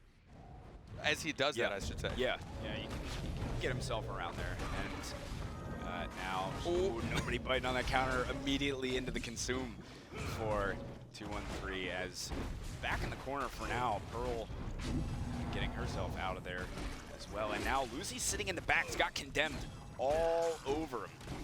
And this is pretty tough. 213's got to come and help Blanks here. He's just taking so much damage using the barrier and getting himself out of dodge. But Condemned wants a piece of Blanks here. I mean, with 200 health still, he can body block, but he's leaving Blanks there all to himself, landing the panic finally. But he mounts up and chases down. Shifu really wants the head of this poor Lucy. I credit the Blanks for keeping himself alive for this long. Seriously, man, I would have been toasted a long time ago. A great pull yet again, 213, keeping Blanks out of harm's way while Condemned was ulting. And now they want to hunt down Condemned as he's stuck over here in this corner. They could have focus fired him down, I think, and left Pearl in the back, but this time now trying to regain control of the middle at least, maybe pick up some of this health. But Blanks in trouble yet again, getting the panic onto him, comboing it with the Toxic, and now Condemned might be the one that's getting pinched off. Knowing that Shifu's only gap closes are a counter and his pull, his Javelin, as soon as she knows the Javelin is down, Lucy patiently waits, just trying not to bait that counter and trying to heal herself up. And oh my god! Oh my goodness, rolls out of the way. Gets out of the way. Again, still But she's alive still alive, at the the moment. pull. Shifu goes down. It's unreal. Oh, she Ultimate finally. Oh, out. this is gonna be it for her. She's gonna die as soon as she lands. Oh yeah, there she goes, down and out. Oh, but baiting out the counter. Now a 1 versus 1, 2-1-3 against X-Black. We've seen him do some crazy stuff before, but he has got to go massive because 2-1-3's been lights out today from what we've seen him so far. And he will secure this orb. He's got the ult, gonna pull X-Black in. Oh, this is gonna be so tough. This has got to be tough. I mean, Rakan, you can tell just the way he's playing. He knows what abilities he's waiting for. Once she has her counter out, there's not much she can do to push him away. He sucks it, and then he absorbs the silence immediately, which fully charges his ability, but then she uses her dive. Now she's fully easily to lock down. She has no counter and no dive. That's a perfect time. The ult uses the counter again. Silence the ult, just dodging the ultimate. It's 2-on-3. Orb is up as well. It's going to be crucial in this fight for X-Black. And now going for the right click, mounting up is X-Black trying to grab some of the energy orbs. Got to dive back in. And I think this might be said and done. It's using the bubble. Oh, he uses his iframe to get away from the bubble. Baits out the counter. This is going to be a silence. Oh, but she dives out. Look at the sustain from X-Black, though. I mean, still keeping himself in it. Putting the bubble up as well. Got it. The bubble finally getting it. So much. Pushing him back out from the middle. He absorbs it. He silences and pushes her out. Oh my goodness. He goes for the health to try and survive, and Pearl goes down. Goes down. What was that? That is unreal, man. What a 1v1 I've never seen. Oh, I'm sweating like profusely. You said I was disgusting. I'm definitely disgusting now, to say the least. Incredible plays from both of them. Somehow, always managing to keep charges up on her heel. X-Black sustaining as best as he can, trying to bait those counters, and then Rakan trying to get as many silences, but between the bubble shield and the heals, it's I'm dying. insane. I can't. Oh my goodness, sorry. I got the giggles for a second. I was trying to hold it back. And then when they had nothing else to do, they just ran for health orbs to try and survive the darkness as long as they could. Oh, that was great. Oh me, oh my. That was incredible. We could end it here, folks. Yeah, we're done. We're done. See ya. That was definitely one of the most exciting sudden deaths I have seen in quite a while. So, anyway, we're back into it. 2-0 for 2-on-3 in blanks. As fighting over off to the right-hand side. Health advantage for the time being, at least, in favor of the guys from Project Horizon. And 2-on-3 a bit separated from Lucy at the moment, who's over here trying to get the center orb, and I think she will be able to secure it. And now the ultimate out. That center orb gave 2-1-3 the ult, but incapped right in the middle of it by Shifu, and just really trying to pull Pearl in at this point is 2-1-3, hunting her down, but she has such good escape ability and dodging that it's pretty tough to do, but slowly chunking her. Condemned uses ultimate, as it's just both the DPS trying to hunt down the supports. We see Rakan still trying to be bro of the week. He takes the BattleRekt that gives his Claw of the Wicked his pull. A 1.2 second brute. As soon as he pulls him in, he pulls him back into the Lucy ult. Letting that DOT just chunk away at her health until she goes down in the panic. Oh, this is not looking good for poor Shifu. Oh, he's gotta go big here. Might be able to get this orb. Oh. Gonna use his ultimate onto Blanks, who rolls away, putting the barrier up as well, so that'll be down. And gonna be a super tough 1v2. He's gotta get, look at this, 2-on-3. Bro time again. Pulling Lucy back, and he's like, get back here, orb's coming up. They bring it to the center, and now they're going to easily be able to, actually, just snag that orb? I don't believe he did. I didn't get. Yeah, no. I thought I saw blue first. Hard to say. Even if he did, I don't think it would do a whole lot of this. Just between the heals from Lucy, her panic, Rakan's ability to just absorb pretty much everything and sustain himself, his silence, his pull, his root. I mean, the CC right now, I mentioned earlier, Rakan doesn't have a whole lot of direct hard CC. He does have his pull, which is great, but it's not a stun, I should say. So it's more for, manipulating the playing field, rearranging your own enemies or potentially your allies, but he did go for the root to try and make it a bit more viable. So he pulls them in and they just sit in front of him. They're rooted, and then as soon as the root's done, he can silence them for another 0.75 seconds. So we're looking at just close to 2.5 seconds of hard CC that he has now given to himself just by his own BattleRekts. And now Blank's just sitting in the back. They posture up. And 2-1-3 frontlining as you would expect as he takes the barrier on in. He's going to see what kind of work he can do. Petrified is Condemned. Blanks just keeping the heels up and trying to dodge Condemn. That's been the name of the game for him as he continues to go. He does have his ultimate as well. Counters in, has the material, is going to ult onto Blanks, doing so much damage, rolls away, but wasn't able to until a bit after the ultimate went off, so had already taken the brunt of the ultimate, and now Condemned and X-Black continuing to have these separate fights, but not gonna bite on that counter, not this time. Condemned's gotta watch himself or he might go down. Comes the ultimate. Again, there he goes, trying to secure his ally, just taking all of them, getting all the pushes he needs, getting the cleaves and the heals, sustaining himself, letting Lucy go heal up and do what she has to do to get back into the fray. And they are going to be able to secure that center orb. The kids are Condemned and X-Black. They hit the counter that time, popping right into the thick of things, still continuing to try and hunt down this Lucy, and gets the double end cap as well, but they both just... Oh, you see that hand coming slow, just slowing towards you. You better move. And now, I mean, Condemned, he's just all over Lucy like a new pair of shoes. But 2-1-3 is always there right when they need it. Using the ultimate is Blanks, but unable to keep anybody inside of it. And now actually that's... Oh, the flick on the right click. I don't know, man, all the way around. It's like a complete 180. And hitting that right click into X-Black there, pulling in Condemned, still sitting in the back. Oh, another flick right into 180. Pearl's poor face. Oh man, she didn't see it coming. And then pulling up the ultimate, and then he ults right after. Now he's still got his ult going though. Can't seem to find anybody to pull in, and it's a right click. The right click. What a right click, sniping him from range, and now it's X-Black gotta go big 1v2. And low on health, that's going to be a tough task at hand. Oh, not especially with that silence inbound. Yep, and that will now make it 4-0. 2-1-3, Blanks just lights out at the moment. Now, Rakan's ult does obscene amounts of damage. I mean, it's really one of the harder things to deal with if you have no CC.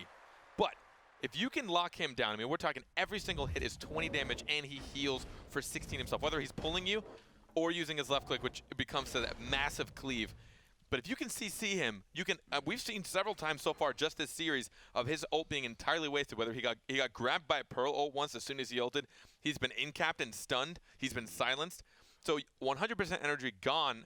So I think as Rakan, it's been working out for him in his favor so far. But if he has to make sure, be a little bit aware of what kind of CC his enemies have before he ults, because it might be better off to maybe use his spinning scythe, because he can still do some good close damage and siphon as well, and keep a little more energy for mobility if he needs it. I think you got to be very aware of the cooldowns of your opponent, especially in order to be able to get some good ultimates off. Man, his right click's on point. Condemned really got the barrier, flipped it over to Lucy. Seen it time and time again from this guy, and he hits her in the bubble. Oh, that's beautiful. This guy is just a monster. That Petrified using his ultimate as well. It's go time for 2-1-3. Gets silenced in the middle of it. Nonetheless, though, Pearl doing a good job of shutting it down. This guy's pulling, right clicking. It's unreal. Oh my goodness, man. Getting silenced right in the middle of it. I love it, man. Rakan is on point this game. 213 coming out more than anything for his Lucy ally. She has just sat there and done whatever she needed because he does such a good job of peeling both people off between his pulls, his silences, his ults, and his right clicks. Here we go, the ultimate again. These guys should be fearing it at this point. And the silence though. Missing, silenced in the middle of it. Meanwhile, you got Condemned still hunting down. Look at this pull again, keeping Blanks alive. It's unreal. And they're gonna try and grab this center orb as well, but Blanks still having to deal with Condemned. But you know, for 213, he knows that Blanks is all right. He's been doing a good job of keeping himself alive, and when he really needs it, he'll just hook him in and bring his teammate to safety. I mean, the reaction time on this Shifu, he actually just started his tendon swing, which was his in cap, which is a 0.3 second cooldown. As soon as he noticed, here comes ultimate from the flick again over on the right click to get some good damage into X-Black. Hitting yet again, tried to pull but hit the counter. And now it is going into sudden death. Condemned and X-Black need to win this if they want to stay alive and head to the grand finals. A lot on the line for these guys here. Counters up. Pulling him in, getting a silence, but that barrier was ready and waiting. Another 180 from 213, and here comes his ultimate Shifu down. Pearl, last one in, that's X-Black. He's gotta go big, but man, with the way these guys are playing, it's not gonna happen. The amount of helping his ally this Rakan was able to do, and the way he built his BattleRekts were almost to make sure he could peel as good as possible. And oh man, that barrier, keeping her at what is that? 4 health she had at the end. I mean, I almost want to say that was support Rakan with the amount of things he could do to help his ally out. Yeah, for real, man. It's I want to see what the, oh my goodness, look at this, the damage from 213, just unreal. 948. I mean, on average, that's an average per round. He dealt 948 damage. Yeah, unreal. Which is it's disgusting. I mean, he is he's almost like as disgusting as you. Yes, almost there, buddy. It's hard to top, but man, that was seriously some crazy stuff from him. MVP of the match, hands down. Oh, definitely. Yeah. They move on to the finals. Congratulations to them. That's right. They now have they are now guaranteed money by the end of the day. Just a refresher. First place today will go home with $200, and second place with $100. And every single team that you have seen so far today in the top 8 is going to go home with a nice special mount of their own. That's right. The demonic steed mount, as a matter of fact. All these guys, first through 8 will be getting them. So, you know, that'll be a nice prize. I'm sad because I wish I could have one, but, you know, we'll save that for another day. If one of you doesn't get yours, send it to me. Yeah. No, if they don't get it, no, you've taken it. Yeah, don't send it. No, he's stolen it. Send him anything. He doesn't deserve gifts. Yeah. F me, right? Let's take a little look at our bracket so far. See how today has gone for those of you that are just tuning in. Yeah, let's go ahead and take a look at what we have coming up for you here as Telrusk and Project Horizon here, they are going to be duking it out here in the finals, and I think it's going to be good. So we will be seeing that here actually relatively shortly. So heading into the finals too, there's something else that we need to make note of. So before, it's been best of 1 all the way through. That's been kind of the tail of the tape.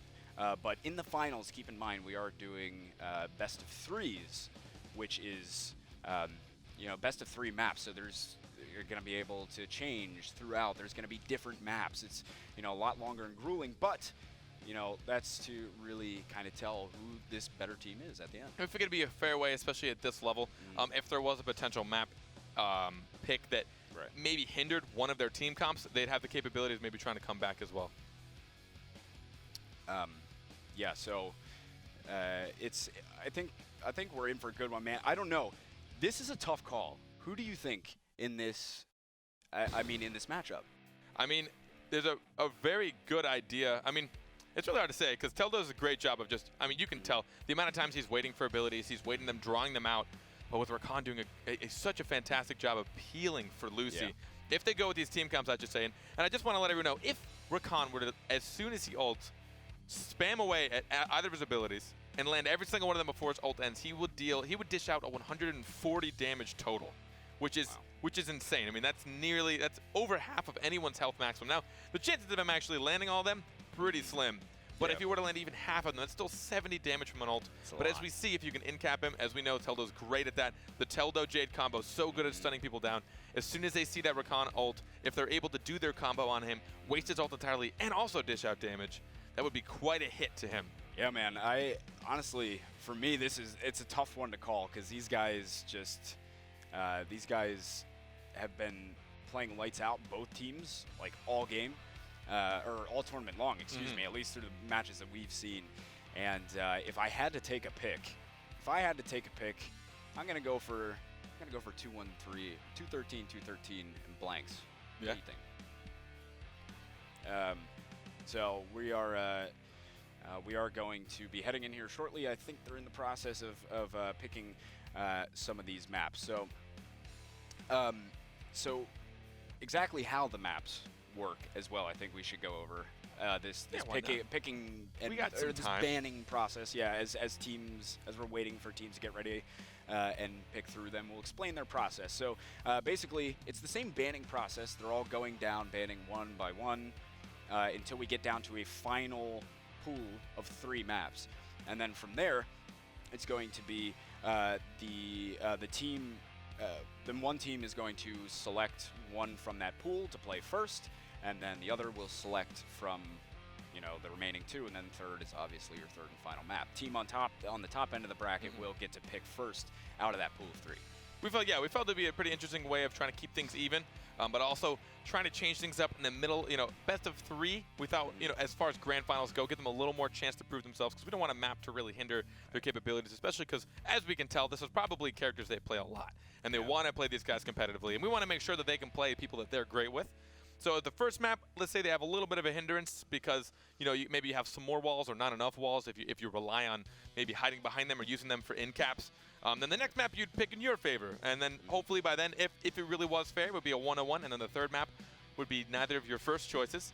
So it should be as even as possible, but they're going through the map pick phase right now. It's a lot to choose from, and they're making sure that things are correct. Yeah, better safe than sorry. So, yeah. I mean, and one of the things, we got feedback from you guys immediately yesterday was, and we really appreciated, was that you wanted to see the map system change, and now we decided to use this one. I think it's working great so far, and I'm really excited to see the best of 3 play out too. I think that'll be, a lot of fun, especially between 2 teams of this caliber. I mean, it's going to be great. So. I think they're just finalizing up a couple of last things, guys, and we're going to see it. So let us know in chat, what are you guys thinking as far as winners for this one? Because honestly, I think it could go either way. But Blanks 2-1-3, man, I'm feeling them. They just feel good to me. You know what I mean? I want to give it to Rakan. I love Rakan. As soon as he came out, I played him nonstop for days. I'm a huge fan of him. I really like his kit. It's unique. And the fact that he lacks CC, you have to get a little more creative as to how you hound people down. And you can tell that 2-1-3 is doing a fantastic job of using that kit to peel for his Lucy. Almost as good as I've seen any Rakan pull off. Yes. So I want to give it to them, but I mean, the Teldo Jade combo. I mean, seeing that Croak Jade, or sorry, Teldo Varus with the Croak Jade combo. Jade combo. The Teldo Jade. I mean, pretty much you associate Teldo with Croak at this point. Yeah, that's accurate. Yeah. So they're going to be picking their champs now, but I just want to also reiterate, as you guys continue watching us here at BattleRekt, for the remainder of this for the remainder of this month, we're going to be trying a few new things with our tournament settings and our tournament rules to make it, one, more entertaining for you guys as a viewer, and also maybe push these players to their limits, see what they're capable of, maybe force them into maybe tighter situations to really see who's got the skill on top. But we still want them to enjoy it as well, so I'm hoping that I want them to give us feedback as well by the end of this. But looks like we're about to be headed into this match finally. Yeah, we got through the picking process and all that good stuff. So we are headed into game, folks. This is our grand finals, and it's Telrosk against Project Horizon. This is the EU BattleRekt 2v2 #1 in our preliminary season. We do appreciate you guys joining us here on the stream, so we should be in for a great one. Let's kick things off here now. So right away, it looks like they're actually going for the Bako switch this time. I love it, to try and counter Jade with the Bulwark. It's rather than Rakan. I mean, they've been super steady with Rakan throughout, but I think the Bako switch may play in their favor. We'll have to see. Oh, Red actually ended up getting that orb, considering they tried their insta-gib on 50 HP orb. They weren't able to secure it this time. I think Lucy's able to get something off just in time as Jade sniped him. Now charging in is 13, got his Bulwark up just in time to get the stun onto Teldo. And now the fight is on for the orb as Teldo and Varus are able to pick that one up. 213 has his ultimate at the ready as now Croak, that's the Blanks actually putting on the ultimate. Huge off from 213, pinning Teldo into the wall and just crushing his dreams. And now it is going to be 213 and Blanks picking up the first round. 76 health. 76% health, apologies. By the end of that round still, they know what they're up against. You can tell they counterpicked this. You can tell what they were expecting to see with this Croak Jade combo. Every time Bako sees Croak go invis. He waits about a second and a half and then puts up his bulwark, has an idea, and it's still, even if he goes for Lucy, Lucy's staying far enough back to where he probably goes un-invis by the time he's able to get his stun off. So they're trying to make sure that Teldo isn't able to get that crucial combo off that they pulled off so many times today. And here we go, right into it as Project Horizon with the 1-round lead. Center Orb going to be coming up shortly. Teldo and BattleRekt have had a lot of previous success with controlling that orb, and it looks like they get it again. So now the CET out, gets stunned in the middle of it, getting the end cap on to Lucy and the stun then on to 213 as he now uses the shout, the war shout, and tries to charge right in on him, gets end capped yet again by Teldo to try to secure that orb. And they are just hunting down 213 this time. Teldo all over him. Bako staying calm and patient. Oh, he tried to use his iframe, and he manages to get the invis. Croak slamming him into the wall. Oh man, put him right up there. Great burst damage. You do not want to get yourself in that situation. Now 213 charging in for the orb, right into the thick of things. And now Teldo and BattleRekt getting all over him as he just sits in the middle. But you got Blanks just sitting there in the back, keeping the support up, and is going to get the deadly inject. Super good combo on Lucy, but BattleRekt got to jump away just in time. Did get that push into the wall, as you said. Now ultimate up for BattleRekt. Gonna try and get that double stun, but it's just not enough between Lucy's shield. The burst is not, and he gets in front of him with the bulwark. Oh my goodness, reflecting one right back into his face. Now into her face, excuse me. Now 213 that is in a bit of trouble. He's very low on health. Now Lucy getting a bit of that burst damage feeling, and trying to secure the orb. That was really big. Does he get him in time? Almost so close. Oh, he is so hurt, but managing to stay alive. Another ultimate coming out. Good shield. Took a couple bullets right at the end. They're both so hurt. Taking her out. Now everybody's so low on health. Lucy goes down. Now 1 versus 1. And he has the Teldo jumping away just in time. Orb coming back up. This is going to be a huge fight for the center orb. Teldo was able to grab some of that health, and now 213 in a rough spot, taking him right up against the edge. The stun into the blades to finish him off. Now tying the game right back up at 1-1. Bako riskily using his ult to try and finish off Teldo. He had his leap so comfortably Teldo was able to get away. He did close the gap quickly, but he ended up pushing himself so far from orb, he wasn't able to get orb control. Teldo then ran around, picked up some green orbs, picked up the center orb, and by then he'd refreshed enough to be able to try and lock down that Bako with his CC, because alone, Bako has a really hard time dealing with him, because once his bulwark is down, he is totally open to all of the CC Croak has to offer.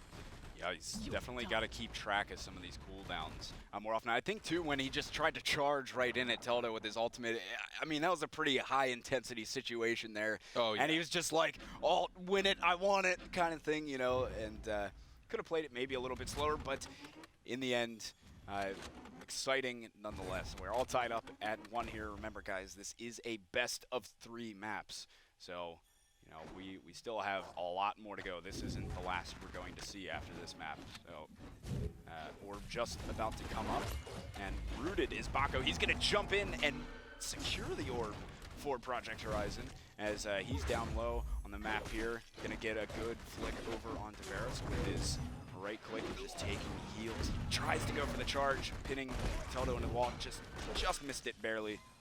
And now taking his time to get healed up by Blanks. Snipe about to come out, and they push the orb away. Oh, Lucy they doing push a it back. great job pushing it out, but as you said, pushing it back, and now just trying to work back in, and the bulwark, shoving those bullets right back into her face. Oh, but the silence perfectly, that disabling shot, utterly just neutralizing any of that burst damage. Bako tried to slam him to the wall to get this done, and then ult him after.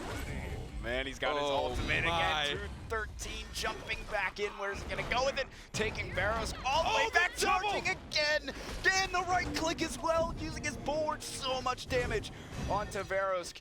And he's going to be in a bit of trouble. They'll reconvene in the center here. Lucy did try and help him with his ult, but then Bako pushed them out of the ult. I can't tell which would have been better, but I think you want to keep that Jade down because she has so much mobility and her stealth. They're so easy to just lose track of her.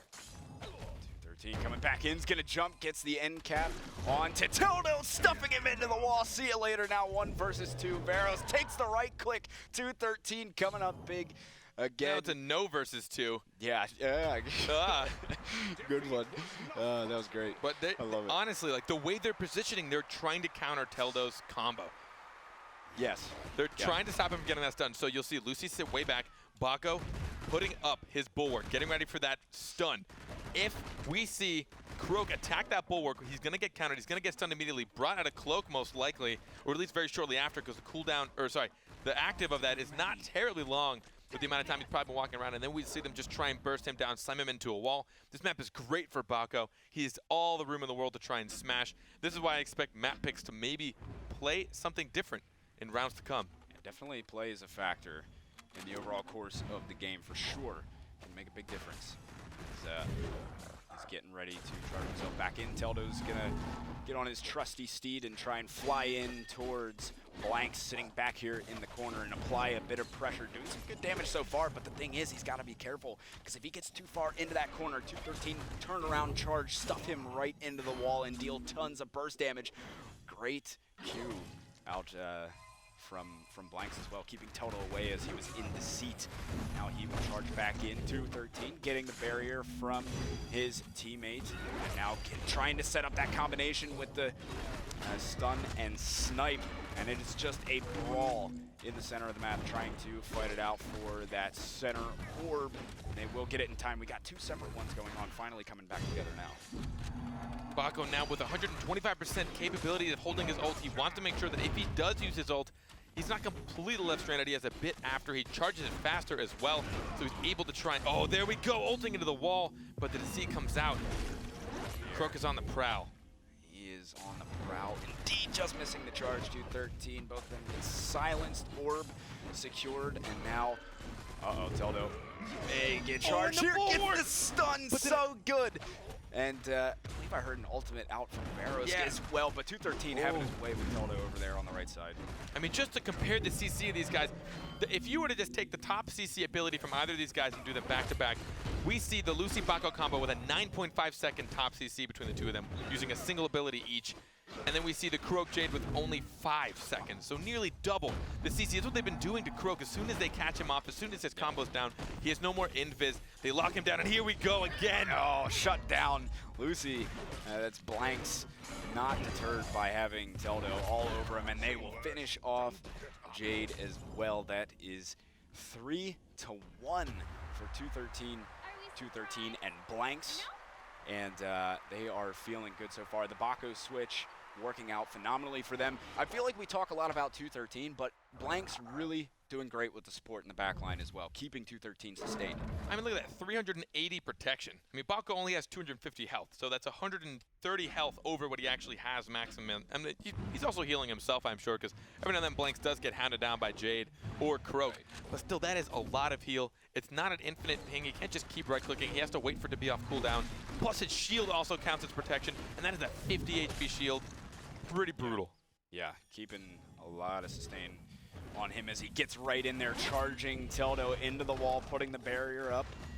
He'll take out Blank's barrier, and now, as we see, sitting in the middle, he's got his ultimate, jump in on to Teldo, just missing the charge. He's got the ultimate, trying to get one of those cool flick shots that he likes to do, but unable to secure it. But center orb is back up. Now, still in control. And overall, Blanks and 213 do have a bit of a health advantage for the time being. But here he comes around the backside. Teldo is going to get the one stun. And he'll give the other to 213 as he gets himself out and dodges well. Barrows getting pinned into the wall. The bulwark coming up to stun Teldo as well. Ultimate out, got the barrier in time. Is going to jump in onto Barrows, who dodges that jump. And now it's the silence shuts it down, but will he get it? No, the end cap. Teldo saves Jade from dealing with that ult in the face. Oh my goodness, so hurt. And oh no! Oh, and he goes down 213, and it is just Blanks left alive. Teldo whiffing on his ultimate, and Blank's gonna have to use the all the escapes really that he has at this point. And he missed the E, which is something he really needs to keep these guys at bay. Is going to have barrier back up, though, trying to combine the timing. There comes the combo. Waiting for that snipe, too, until the barrier went down into the ultimate, finishing off Blanks, and now that's a 3-2 game. Lucy, as we know, has next to nothing in mobility. She can get a potential speed burst from her shield, but I don't think she did. So if she does bury herself, she gets a 33% movement speed increase, and she does have a roll, but her roll costs 25% energy. She did also go with Swift Roll, so after she rolls, she does have an increased movement speed by 33% as well, and the cooldown is reduced by a good margin. So she gave herself some more mobility because it's one of Lucy's biggest hindrances. Yeah, she really needs that extra mobility a lot of the time. Make sure that she can, you know, kind of kite a lot of the attacks, especially from the likes of Croak and whatnot. That would have been great. She tried to cancel out her right click thinking the board was coming out, but then we still saw the stun from. She could have gotten the double right click. Could have, but no cigar. It's now 213. Gets the barrier from Blanks. Didn't necessarily need it. He does have his ultimate up now, charging Toto right into the wall. So much damage. Deceit comes out as he tries to wrap around, but the barrier came out just in time, and now, again, two of these separate fights is going to use his buff and give him and Blanks a bit of extra support coming back in. They will fight it out for the center orb. Wow. And now Toto back in, gets the stun. Bulwark out. He has his ultimate. No way. Into it, taking down Teldo. What a combo. Teldo got beefed as hard as anyone could. Just so many in-cap stuns and burst damage right into the corner of that wall. And Brosk is going to have to jump away the blind jump. Perfect distance right onto the head of Verosk. And now that is 4-2 for these guys. Remember, this is the grand finals. So there's a lot on the line. Yes, absolutely. A lot on the line for these teams. First place playing for $200 prize. Second place playing for $100. They already know they're going home with steeds, so I suppose they got something going for them. But fighting for that $100 gap is going to really change the pace, I believe, especially if we see a shutout, not shutout, but if we see Project Horizon go home with this. I expect there to be some kind of change for the next one, or maybe they'll just try their best to deal with this counter. Just keep in mind, this is the first of 3 maps. We will have more to come after this one, no matter the outcome. So got a lot more BattleRekt here for you today. Panic on to Teldo, who's trying to get in onto Blanks. 213 is going to be trying to fight Jade over here on the right-hand side. Got a couple of different ones going on. 213 actually quite hurt now.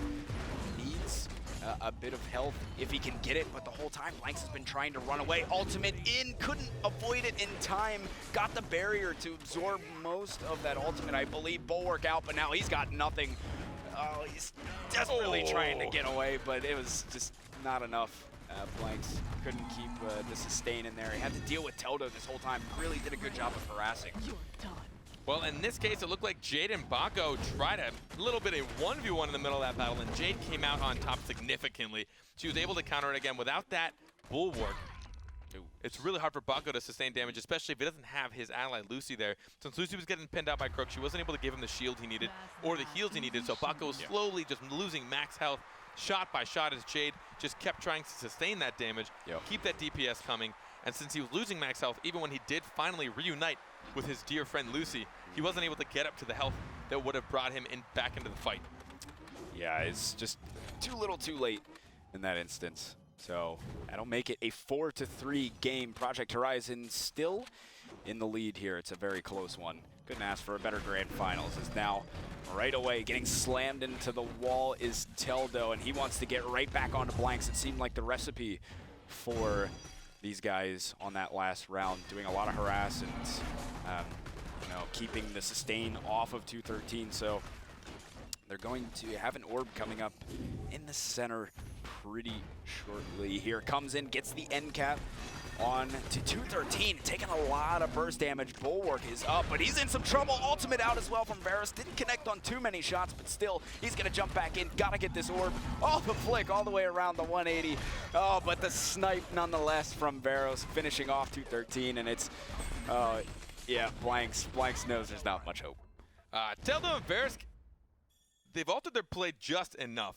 Yeah. They're not depending on that combo anymore as they had so far up until now. Yeah. And now they're trying to split up. They're trying to deal the damage they know they can to sustain.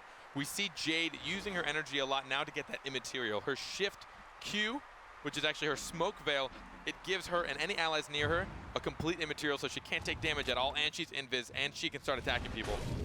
So she's been using that a bit more to try and mitigate damage dealt to her, and she's just been trying to take, look at this, between the silence, the disabling shot, and just chunking away with her left mouse button, she has really been taking it to this Baka.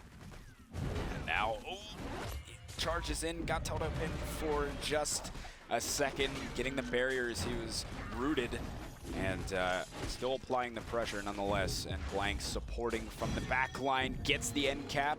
Got the barrier though, just in time, doing a really good job of shielding 213, at least through the brunt of that damage, all that burst damage, and he's gonna get yet another end cap, trying to get this burst onto Blanks as well. This is phenomenal stuff. They've altered their play. The Bulwark in as well. Not sure, I think one of those reflected shots did hit Verosk, so this is 4-4. Winner of this round is going to win map 1 of our best of 3.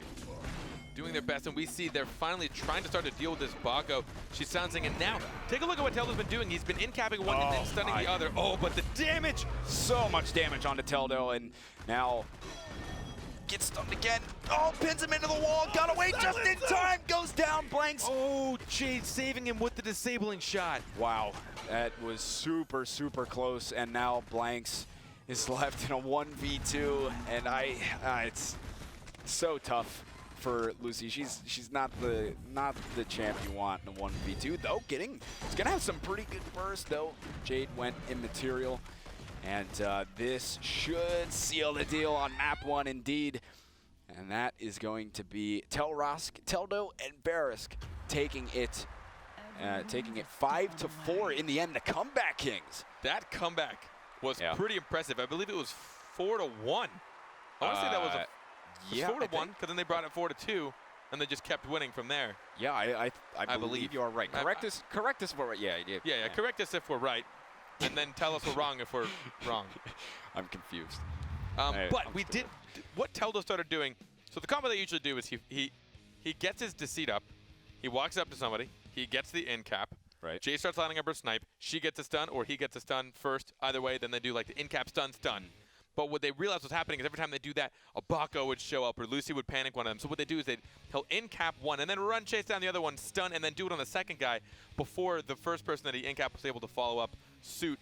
And it ended up working really well. That small alteration in a lot of the combo they were doing, trying to split them up and do the 1v1s and do single outplays as opposed to trying to outplay 2 players, gave them a pretty decent comeback there. Yeah, they played phenomenal towards the second half of that. It was actually so fun to see that transition over time. But anyway, guys, before we head into our second map of our grand finals, the EU tournament here, remember that the NA tournament is later today. If you're a North American player, you can go ahead and sign up. Head over to BattleRekt.com, click the links on there. It'll take you to the tournaments, and find the NA one on the list, and you can sign up and take part in some of this good competition like you're seeing here today.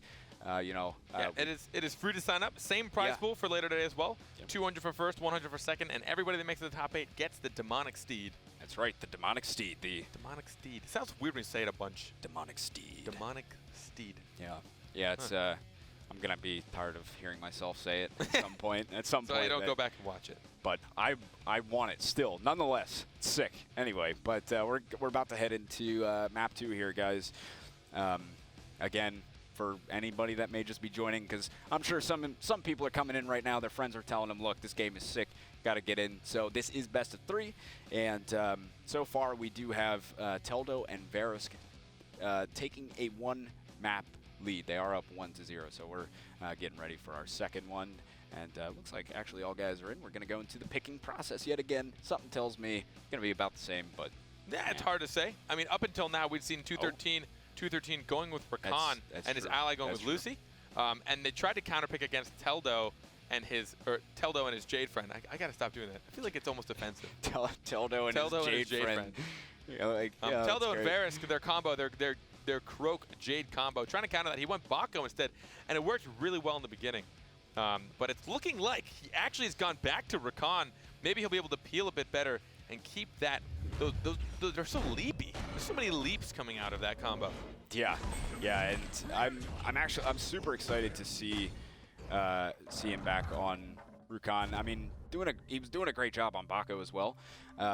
But I think, I think this might be the switch that they needed. Because Teldo and Verisk have figured it out at that point, towards the end of it, how to play against the Bako. So now we're going back to what these guys have been playing all tournament long, really. And in a way, taking the barrier is 213. Camo out, gets the stun. And the center orb is now up, and I think Lucy actually snagged the center orb with something. I'm not positive, but quite catch. Either way, Snipe lining up, got the end cap right into Lucy's dome. That's going to be a lot of good burst damage, but so far, 213 and Blanks with a pretty big health advantage. I mean, just with the sustain they could do, and the ultimate Lucy takes so much damage. So much damage, and the ultimate was out from 213 as well, and that will certainly chunk down some of the health advantage. It had perfect barrier by Blanks to get it up just in time for the snipe, which also landed from a there we go. Right into the wall. Man, these guys are thinking Lucy goes down, but this is the silence. Oh, so close, just missing that right click onto Veros. He has his ultimates, gotta get out of dodge though. Oh, he's so low on health. This is gonna be tough. He used his ult. He just wants the center over this. I need the health, he's saying. He got the health not only from actually hitting, but he gets a blind. He pulls the seat towards him, but then he manages to get away just in time. We see him pulling off this right-click space combo where that bolt deals 26 damage. It actually deals 32 if it's fully charged, and then he'll also Sinister Strike forward, which deals 16 damage on top of it. So upwards of 40 damage immediately in this weird, interesting Rakan burst combo, but the CC might prove to be too hard to deal with. Just a bit too much.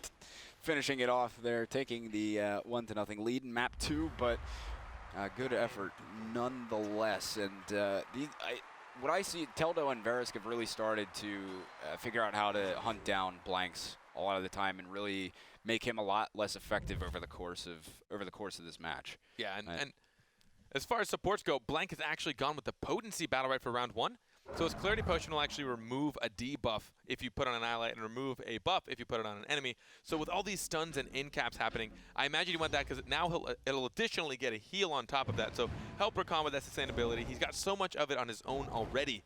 But every time you see that stun come, it will not only ruin that combo, but give his ally a bit more sustain. And center orb will be up here in just a couple of seconds. Teldo coming in, gets the stun, a bit of damage. Blank sitting in the back, just making sure that support stays strong onto his Rakan friend as coming in with deceit, but 213 thinks otherwise, dodging it just in time as they'll regroup here. Pretty slow play so far from both of these guys. Yeah, I mean, after that epic battle of round 1, I mean, Croak and Jay did not get out of that easily. They took a lot of damage early on. It looked like they may have had a tough time with it, but they were able to come back after some well-placed abilities. Teldo in pretty hard, and look at that, 213 pulling Blanks back into the center, giving him some health as well. The orb is up, and they will be able to secure it. Project Horizon, Teldo caught in the back here. Verisk trying to come and assist his teammate, and the ultimate out is just hit the range of Lucy, and it pops as well. Blanks did get the Petrify onto Teldo. Barrier comes out as well, and another deadly inject. Lots of good combos here. 213 finishing it off in the corner. Now it is a 1 versus 2. It's going to be Verosk. This looks jumping away, but uses the ult desperation or the shot, tied up 1-1 now. This seems to be doing a bit better than their Bako-Lucy combo, but I mean, we saw Croak do his best to try and lock down Lucy. He went to the corner, he saw they were about even in health, but with all that energy, he started just pumping lethal injections into him. Lethal injection is essentially her shift left click, fires a bolt inflicting deadly injection on an enemy hit, which is essentially after 2 seconds, it will explode for 24 damage. So she was able to land 2 of those. The first one I think he was able to iframe out of, but the second one dealing 24 damage as she kept inflicting Toxic with her standard, dealing 12 damage with her normal. And he was just caught off guard by that damage she could pull off. And now, center orb going to be up shortly in our third round in our final map. Teldo's on a flanking mission at the moment. In behind as he jumps in now to the center, and he's trying to get on Blanks yet again. And now lining up for the snipe. Oh, flicking over to Blanks, getting that damage. Well aimed from Verosk, and Verosk also has the ultimate as well. Gonna pump some good damage into 213. Landed a couple of those shots, and now the orb is back up, so they want to try and regain ground to take this. He's gonna get the snipe. Easy push the orb just away from the snipe. Oh, 213 is pulling him right back in, but he camouflaged to avoid the damage, but he is just taking a pounding. No. Oh man, consume up, but he's got nothing else at this point. And now it is Blanks that's gotta do something, but man, that health is gonna fall pretty darn quick. I mean, at this level of play, all it takes is missing one ability. Some of these abilities have a high enough cooldown that can seriously deal some damage, or give you high mobility if you have no mobility, especially against Jade and Croak. They are some of the hardest punishers. Jade can do it from a distance, Croak can do it in your face, and then he can get right out of the way. That leap recast can be the most frustrating thing to deal with, because not only does he have a significant iframe while he's in the air, but he also can move so far. And now that gives Teldo and Verosk the 2-1 lead. If they finish off this map, it's said and done. They are the first official BattleRekt champions, but we still got a lot of game to go. And if we take a look as well at stats from last round, Blanks just so much healing, just sitting there right-clicking all the time. And now we'll head on into his 213 wants to get in right away, gets stunned by Teldo though, and silences him to get him out of the fight. And missing his flick that time was 213. He's hit him all day long. I mean, the guy's been a flick master, but Orb is up now, getting the stun, the end cap into stun. Blanks supporting from the back, but take a look, he's still full health between the barrier from Lucy and just his own sustain. He managed to take, oh, the ultimate. Got the shield up, did take a few good shots, man.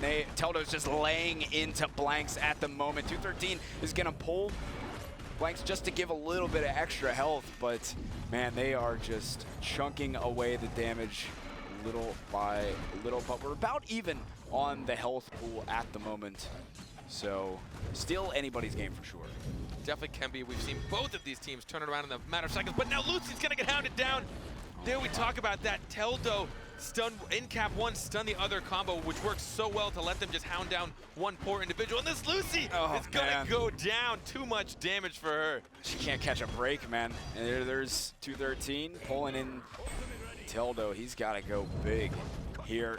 Hitting the ult is Teldo, and he didn't have anything else. 213 to avoid the damage. So it's just taking all that at once, and I think this is said and done for him. They're keeping their range during the ultimate, and that's gonna make it 3-1. I mean, this is, if it keeps going this way, obviously this one looks like it's down maybe 43% health pool. You still had quite a lot at the end. But we did see Rakan and Lucy, if they can catch one of them off guard, if they can burst them down, if Rakan can get those burst combos to try and chunk at that max health before they can get those heals. Because remember, there's no support for Teldo and Verosk. Those guys are just living off their own sustain. So they are building relatively sustain heavy, but not fully. Like not in every single way. I think Jade in this time, instead of going for one of the heals on her disabling shot, she has gone for deadly focus. So she definitely wants to try and dish out a bit more damage. Remember, guys, these guys are fighting it out for $200 for first, $100 for second. The winner of this game is the difference between that $100. So a lot on the line for these guys, as well as bragging rights and pride. So right now, Teldo and Verosk playing super, super well. 213 getting that nice flick shot on the right click around as Teldo is on the backside, and the orb is up. So it's time to take it if they can. I'm surprised Verosk didn't use the snipe on it, and they're just fighting it out in the top right corner, and now reconvening back into the middle to try and grab it. Now they know they have a lot more pressure as far as hounding them down between Croak's mobility and Jade's just the ultimate. Oh my goodness! Him out of the absorb. So much damage there, and it's gonna be using his scythe just to try and gain a little bit of health back and sustain the orb up again. He's gonna pull it this time. I believe he did. Yeah, yes. I believe he secured that one. Teldo also pretty low. Ultimate comes out from Lucy, and she was able to get it. So they get back around here now, 3-2. Got out of that somehow. He put up the consume, was able to absorb one of Jade's bullets, and then Kroak stunned him out of it. So he took 3 of the 4, still managed to somehow get out of the live, healed as much as he could. He grabbed a green orb, he pulled center orb towards him, bursted it down with his combo, his right-click space combo, and then from there on out, somehow Lucy was able to dish out enough damage to Jade to take her out while Rakan was trying to recover. Getting it now within 1 round. And barrier already out from Blanks. And center orb coming up now, so they'll take that secure nice and easy. Good pull in from 213, getting a little bit of damage off onto Teldo. Missing that snipe and pulling in Veros yet again. And still pretty relatively slow play at the moment, though. Teldo going to CET and baiting that consume out of him, and barriers can be forced to go down onto 213 from Blanks. Didn't have too much else he could use. In camo, hits his right click though. And now Teldo's got to watch himself. Does have an ultimate, 213, which he can use at any moment. Big health advantage for Red's side here as well, and he is going to use it as Teldo trying to come in, stuns him out of it. He's just going to keep bashing away as soon as the effect wears off though. 213 right in the thick of things, and now Teldo's back in, uses his ultimate onto Lucy and takes all that damage. And the barrier, man, this one is tight. Oh, the ultimate, the consume to suck all that up is great. Now, Teldo barely staying alive. Lucy getting in cap closer to your ward. The health just got chunked down actually too. Relatively the same dodging that Teldo's so hurt. He gets out just barely. Man, just barely by the skin of his teeth. And he's gonna get some muck onto Rakan. Oh my, that was almost an incredible blind snipe that Kroak would not have seen the end of this. And silenced. And anybody's game though. 213 Blanks definitely have the health advantage now into sudden death. Blanks with the petrify, and they're gonna set up the combo for the damage. And that is gonna hurt a lot. Veros very, very hurt. Teldo hanging on just barely as well. And this is gonna be a tough one, using the ultimate and getting in-capped in the middle of it.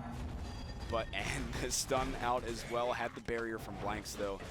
And Teldo and Veros still so hurt. I don't know how Veros is still finally going down. And now 1 versus 2 as the arena closes. There is an ultimate over there. That was Veros, but that's about it. The silence.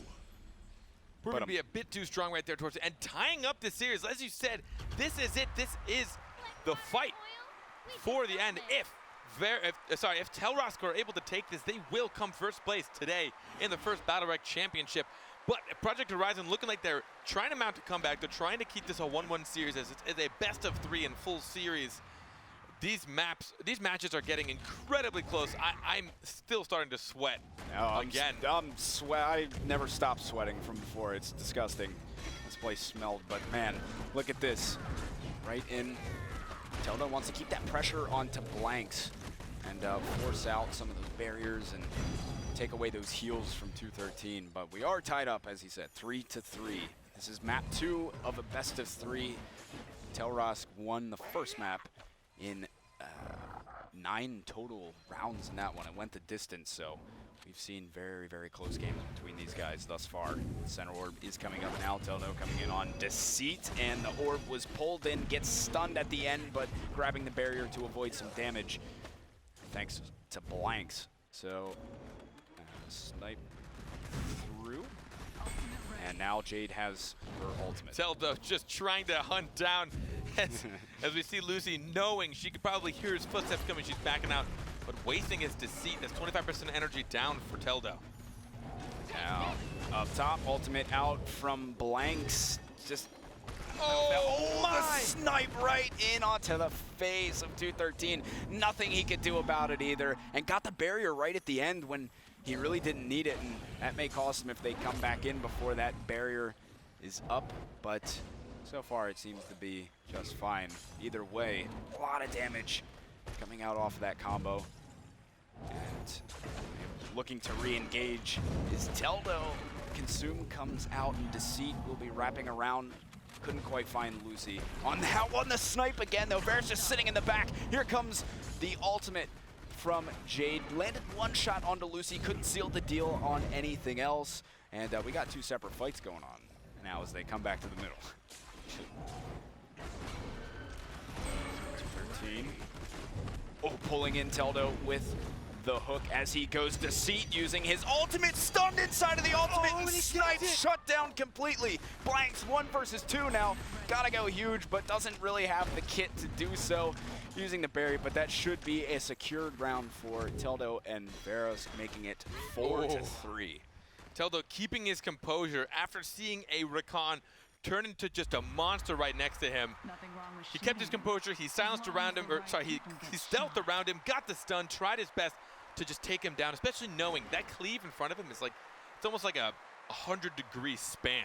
He cleaves massively in front of him, and he gets so much to stand out of him, so Crook would not have been able to out-damage him had he allowed him to get even a single left mouse out, but he wasn't able to get it, and they take Rakan down. Now, 1 away from taking this championship. That's right, 1 away, and the $200 prize could be theirs if they just win this one final round. But man, I still think this is anybody's. These guys are so close, back and forth. It's all gonna play out right here. So, getting ready to fight it out for the orb when it comes back. These guys are just playing, both teams playing pretty passive so far, though. Nobody wants to make the mistakes, and that's really a lot of what this game is about, just making the mistake. And Teldo taking a good bit of damage as the orb is up, trying to secure it, and Red did just get that barely. And Teldo now stuck against this wall. A lot of damage coming in towards him. He's going to get away in just the nick of time with camouflage, but a big health advantage right now for Project Horizon. Perfect way to use Panic, forcing him to run into the wall so he's not actually moving away from you, but he is entirely CC'd, so it gives you time to start dealing damage. Now, the Panic does usually have a break effect, and the damage limit for her, I believe it's about 16 damage. So once 16 damage has been dealt to him, he will be removed from his Panic. Ooh, getting stuns off, but Varus did go down, so we might get tied up here. Looks like it. 4-4 in map 2 in our best of 3 grand finals for BattleRekt, and a #1 man down to the wire on all these games. Can't ask for a better one than this, man. I mean, we're going to the final game in round 2. If Project Horizon can win this, they will stay alive. I mean, we saw Teldo go in taking just a bit too much damage when he got panicked into that wall. That alone was probably the big mistake to seal the deal. As soon as he got panicked into that wall, they just wailed on him. All their burst damage, all their strong abilities. I think we saw a Shadow Bolt coming from Rakan.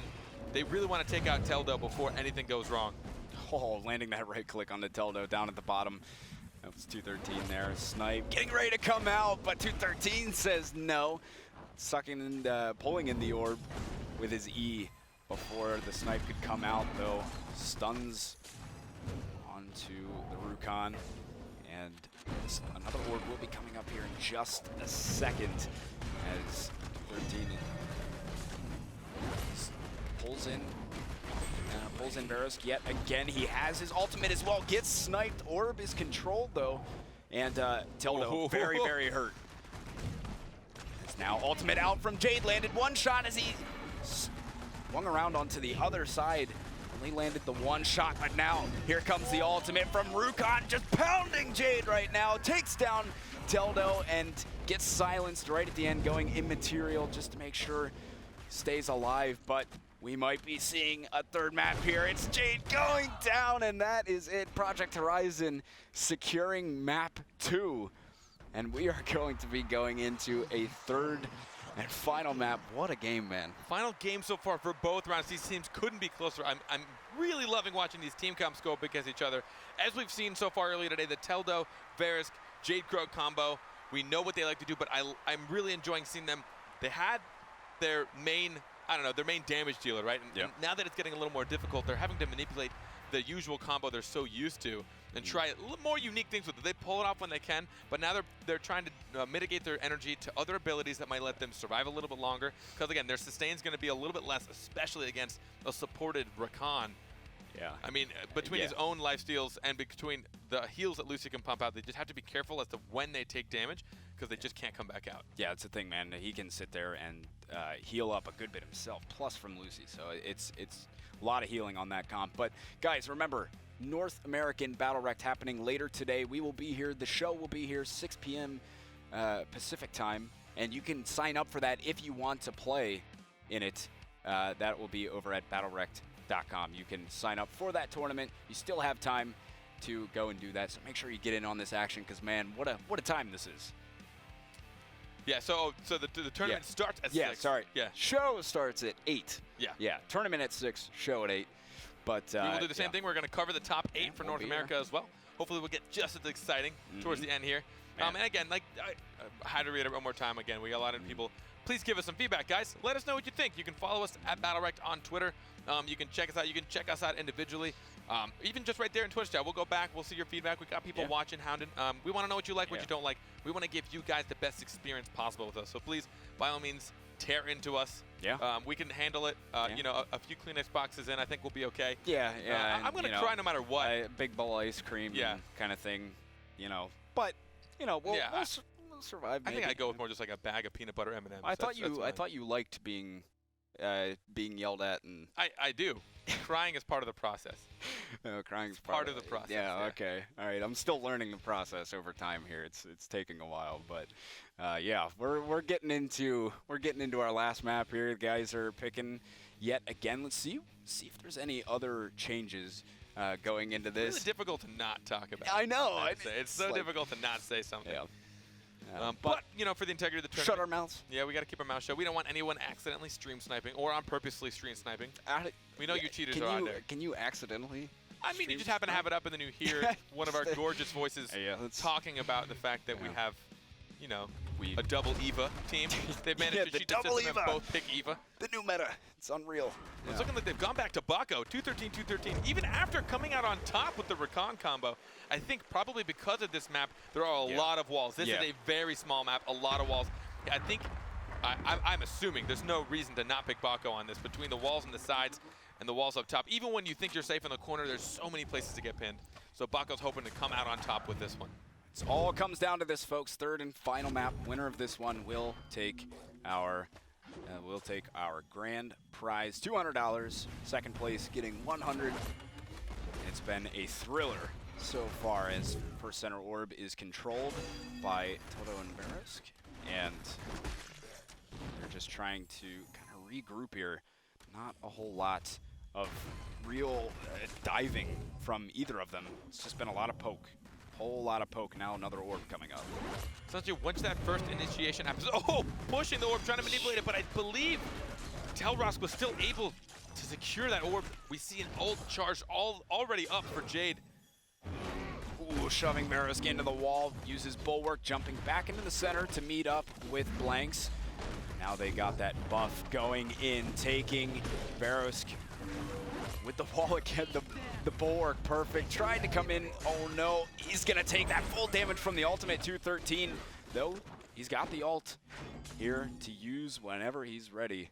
But health advantage slightly in favor of Project Horizon at the moment, but another orb coming up, and he's just waiting for the perfect time to use this charge.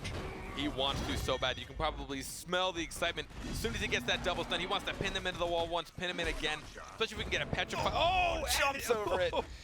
Oh, man, and the Bulwark coming in to try and negate the Jade ult, but got stunned right in the middle of the Bulwark as well. Another ult out from Croak, and that will be 213 avoiding it blank as well. I think they both avoided the damage, but still, 213, a lot of trouble right now. Baco, a lot of trouble. Orb is up though, this will be big for them.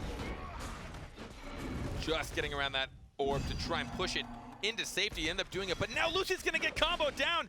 He doesn't have enough health to try and help her out without dying in the process. He doesn't want it. Oh, 213, great jump, got the stun, just couldn't quite finish off Croak. There he goes, taking down Teldo. Now a 2 versus 1. All players on the field pretty hurt though. And they're going to have to play this very methodically, the turnaround and the bulwark to reflect some of those snipes, making sure he didn't go down. Well played from the boys from Project Horizon, now taking a 1-0 lead in our third and final map. The boys in red coming out with 16% health pool by the end of that, just making it in the nick of time. But we see so many shield slams, as we would have expected. He has increased the distance of his shield dash with Raging Ram.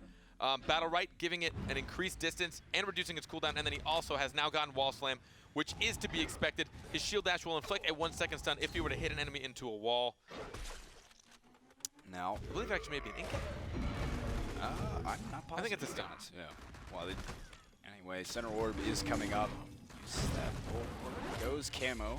Teldo is trying to get back in for the orb, but just as it's been all series long, Teldo Veros very good at controlling that center orb. So into C213, hitting the blind right click. Had to use his bulwark and shove Teldo into the wall. There's a big ultimate, hit a lot of those shots onto Lucy, who's got to roll away, but getting stunned by Teldo as well.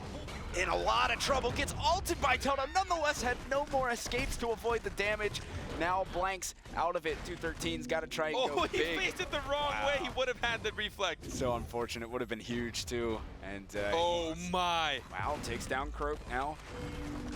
Gets that bulwark up to reflect the M1s. This is gonna be tight, very tight. Big health advantage for Veros though. Oh, she baited the leap at him and then went for the orb instead. Yeah. Got her immaterial, outplayed him hard, and we see him using a lot of his Valiant Leap, his shift space ability to get that in cap on his leap instead of just a small pull stun.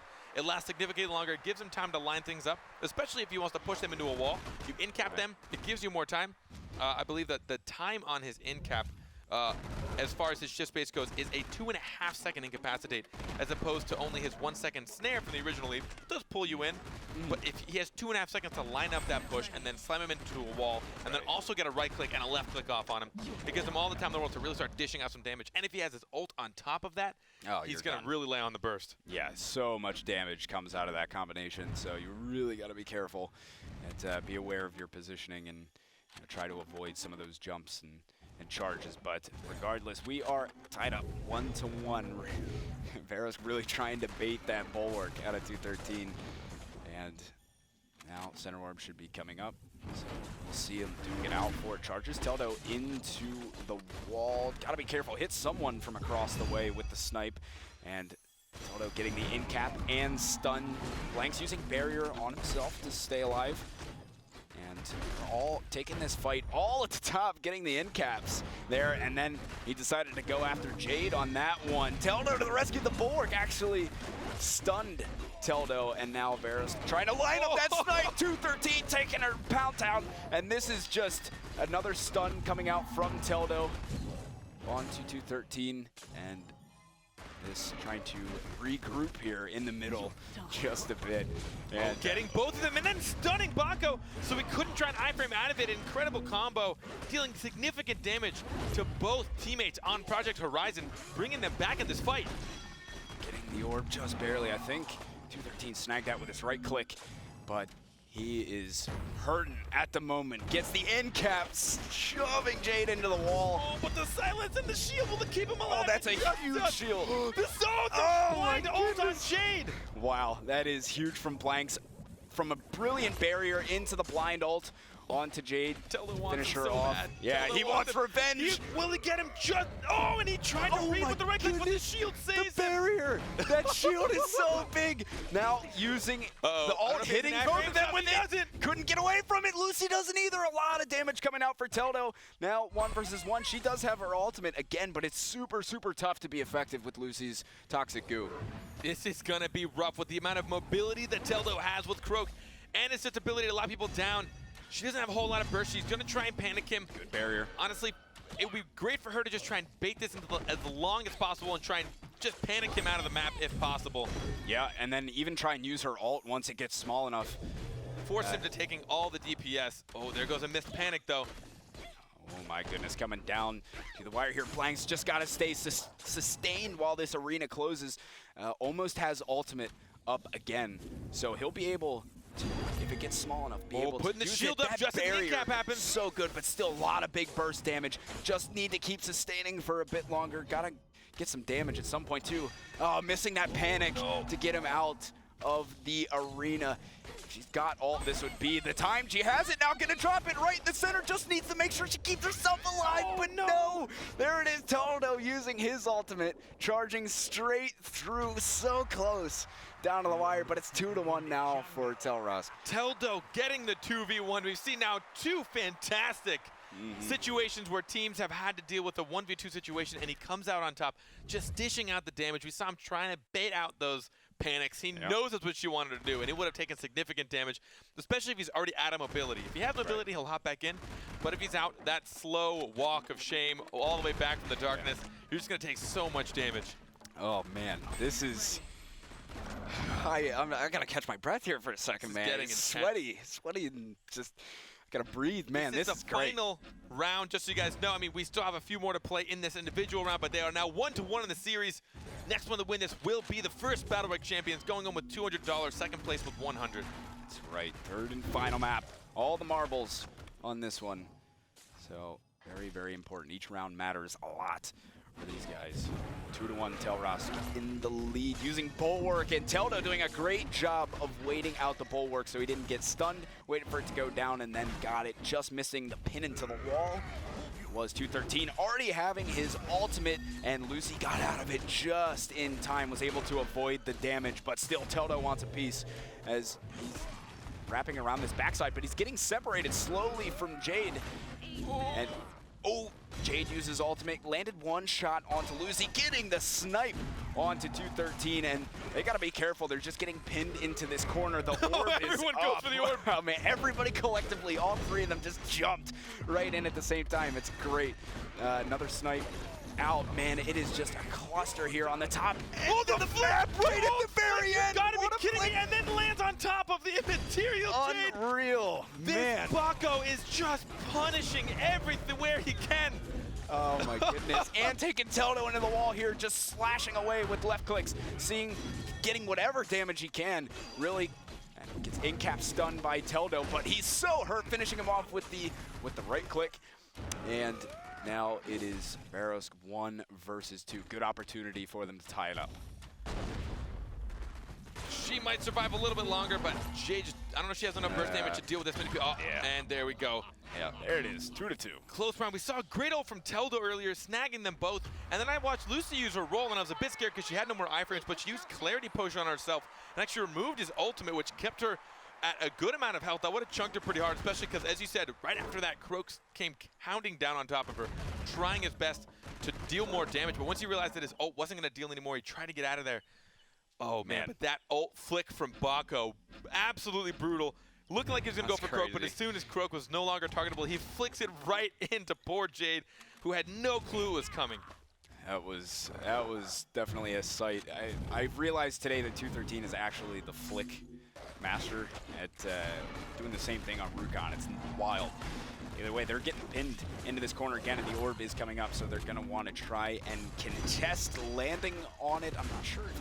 I think Blue secured it, but either way, barrier up onto 213 using Bulwark, and now Deceit is coming in, able to in-cap Lucy, but she threw the Clarity Potion out right before the in-cap happened, bringing herself out of it.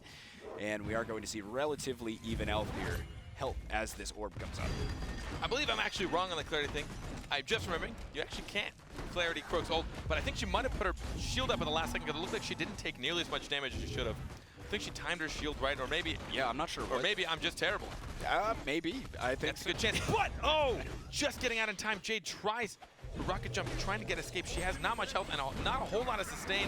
Oh, man. Pinning right into the wall. Gets the ult off on to Lucy. Was able to avoid it, though. Jade ult in the back, but had the barrier from Blanks, and Teldo in a lot of trouble up top here. He's separated all the way from Jade. Can't get back into the middle now. 2v1. And BattleRekt has got some work to do, and I can't see that work happening. Charged right into the wall. Deadly Inject will finish it off. So now Project Horizon taking the 3-2 lead. I have never seen so many flicks come out of a single individual. It's disgusting. 213 has been mind gaming everyone on this map, as soon as it's about to go, it's more like the timing that he's been able to lock down so perfectly. Yeah. As soon as it's about to go off, even players as skilled as Teldo and Varus don't think he's capable of pulling off the flick. They don't even bat an eye trying to dodge it, and at the very last second, even with an ultimate, which is so risky. It's 100% energy you might miss if you're not able to flick in time. Someone like me would just cancel it, play the safe side, but man, he's damn confident for sure. Now we are into the 6th round here. Best of 9, final map, folks. Winner takes the glory and the prize money, as center orb first one went to the side of Teldo and Varus, I believe, and just missing the right click. We should be seeing them reconvene, just the poke game for a little bit. Teldo's gonna get on the high horse. Both of them actually. They wanna come charging in as Deceit, but everybody was just a bit far away. He's coming in for the stun, at least onto Blanks, and just pumping damage with those left clicks. No contestion from Blanks on those, and 213 taking him right out of the fight, turning around to Bulwark. Varus, who is standing behind, takes the snipe though, and the ultimate, jumping up to avoid a couple more shots, and here comes 213 now trying to pound some damage into Teldo, shoving him into the walls. The center orb is up, in cap onto Lucy. 213's gotta be careful not to take too much, actually shoving Varus into the wall. And oh my goodness, the panic onto Teldo, taking him out of the fight just for a moment. 213 very hurt here though, needs to get some heals. Well, with her in-cap, he's not gonna get any. The no. in-cap on Lucy, leaving 213 to take all of that damage, not able to mitigate any of it. Wow, that was like, I think 3 deadly injects in a row from Blanks. Just sat there and pumped it. And oh, the ultimate, lining it up. Easy money for him. And that ties our game right back up here, 3-3. It's just unreal, man. I mean, it just seemed to be, I mean, it's determined by obviously these guys' skill, but every now and then just one tiny, awesome outplay, whether it's just barely getting out, away from an ult, or it's just barely getting a good flick on something. Those in-cap leaps that we've seen Bako, he's landed a lot of them. Those are not easy to land. It's quite, I mean, it's not that easy to dodge, I should say, but it's got a lot of airtime, and especially with the mobility of Jade and Croak, they can get out of the way, but he's landed so many war stomps, getting those in-caps, followed by the shield slam into the wall. Yeah, this has been great, man. Taken right away. Going to shove Varus into the wall, and then jumping onto Teldo, predicting where he was going, taking him right head on into that wall. Teldo did get the stun onto Blanks, and Barrier had to go out just to make sure he avoided some of that damage, but now another orb will be coming up shortly, setting up this combination. The snipe did hit 213, and orb will be up in just a second. Teldo continuing to harass Blanks and jumping in. That orb still for the taking is going to go the way of Teldo and Varus, and 213 going for the charge into the wall, couldn't quite find it. And the health very, very even in this one in terms of percentage. And ultimate out from Teldo. Does he have anything to avoid it? I think he did take that damage, didn't hit his dash in time, as he is now ailing, jumps away just in time, took one shot from the Jade ultimate though. They're stuffed right inside of this little corridor. He wants health at this point. He wants any, oh, he got the in-cap on Jade, but the barrier comes in. He has just enough for war shot, so he could survive. Oh, but with no heals, he's gonna get the silence and the stun. Bako goes down. And now Blanks left alone, dodging the snipe. But this is, as you know, super, super tough for Lucy. It's just more of like padding the stats at this point. Just sit here and heal yourself and do any damage you can. But now Teldo, Varus taking the 4-3 lead. Man, is this going to come down to another final round? I honestly hope so, but Telrask now 1 away from taking this victory. And I mean, the amount of damage they're able to still dish out while not being sustained. I mean, Bako and Lucy together can shield one of them for 90, like 90. That is a massive shield. I don't know anyone, and even the combo probably couldn't outdo the damage on that shield. The combo that we've seen out of this Croak and Jade, but they've still been managing to sustain enough damage. Jade staying far back enough. You can tell now they're trying to stay away from walls. Oh, wow. But he gets a stun on her. And that barrier came onto him to avoid the snipe, and I believe Varus canceled just at the last second to keep it up, which is incredible. But either way, Orb is now online at the center of the map, and 213 again taking a lot of damage. Got to be careful, stuffing Barrows into the wall as they're just missing the ultimate. I was waiting for it, but couldn't quite connect. And now he's going on to Ross yet again. And they do have the health advantage here pretty heavily, Project Horizon. I mean, now we're looking at 73% of the 26, and they also have a support on their team, so they're going to be able to maintain that a lot more. Oh, just stealing those health orbs from Teldo as he tries his best. We've seen ult come from Jade. She deals some damage on Bako. Oh, but the Petrify will leave Croak all alone. Oh. He was able to jump in onto him. Teldo in trouble. A lot of trouble. Got silenced just at the last second to keep Teldo alive. If that silence didn't come in, he was dead meat for sure. And now everybody's just trying to get healed up as much as they can for this next fight. 30 seconds before sudden death. And if they win this round, Teldo and Barrows, this is going to be it. They could take the prize right here. But it's going to come down to the wire. Jumping in, Teldo extremely hurt over there on the backside. He's got to be careful. He got hit with the deadly inject. Did avoid it at the last second. And Teldo and Varus both just so hurt here. It's going to be really tough for them to clutch. 60% to 18. I mean, unless they can land a combo, we need to see him to seat one. Oh, but the bulwark's done. Oh, puts him into the wall. Will he get out of it alive? Oh, but then the in cap on Jade, leaving her out of it. Oh, she gets panicked away as well. And the deadly inject. There we go. Oh, hanging on by. It's got to be 1 health. It can't be any more than that. He has three health. Oh, my goodness. Leap. Jumping right back in. Phenomenal. Now, that's going to be Teldo. Should be finished off here shortly. He's got nothing to his name. Gets the ult off just for good measure, but still tied up.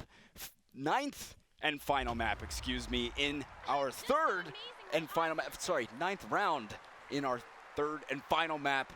It all comes down to this, man. 2 minutes. Toe to toe, these 4 players have been literally left it all on the floor. Every time they go into the middle of this, we see they buy a little time. They don't want to be the first to initiate because that's when you start the fight. They're probably buying a little bit of nerves, calming down, taking a few breaths. But as soon as we see an initiation, oh, the bulwark timed perfectly. Now, Teldo jumping back in, applying the pressure, keeping them pinned relatively in this corner. Oh, the bulwark to get the stun on the Teldo and then charging into the wall, getting a bit of burst damage there onto him. Orb is up though, so they want to try grab this ultimate out from Jade just after they got the orb. Didn't really connect on all that much, getting the snipe on Blanks in the back though. And now health advantage in the favor of Telross, charging Teldo into the wall. Petrify out onto him, getting hit by the snipe again was Blanks all the way in the back. Here's the ultimate, but nobody was home.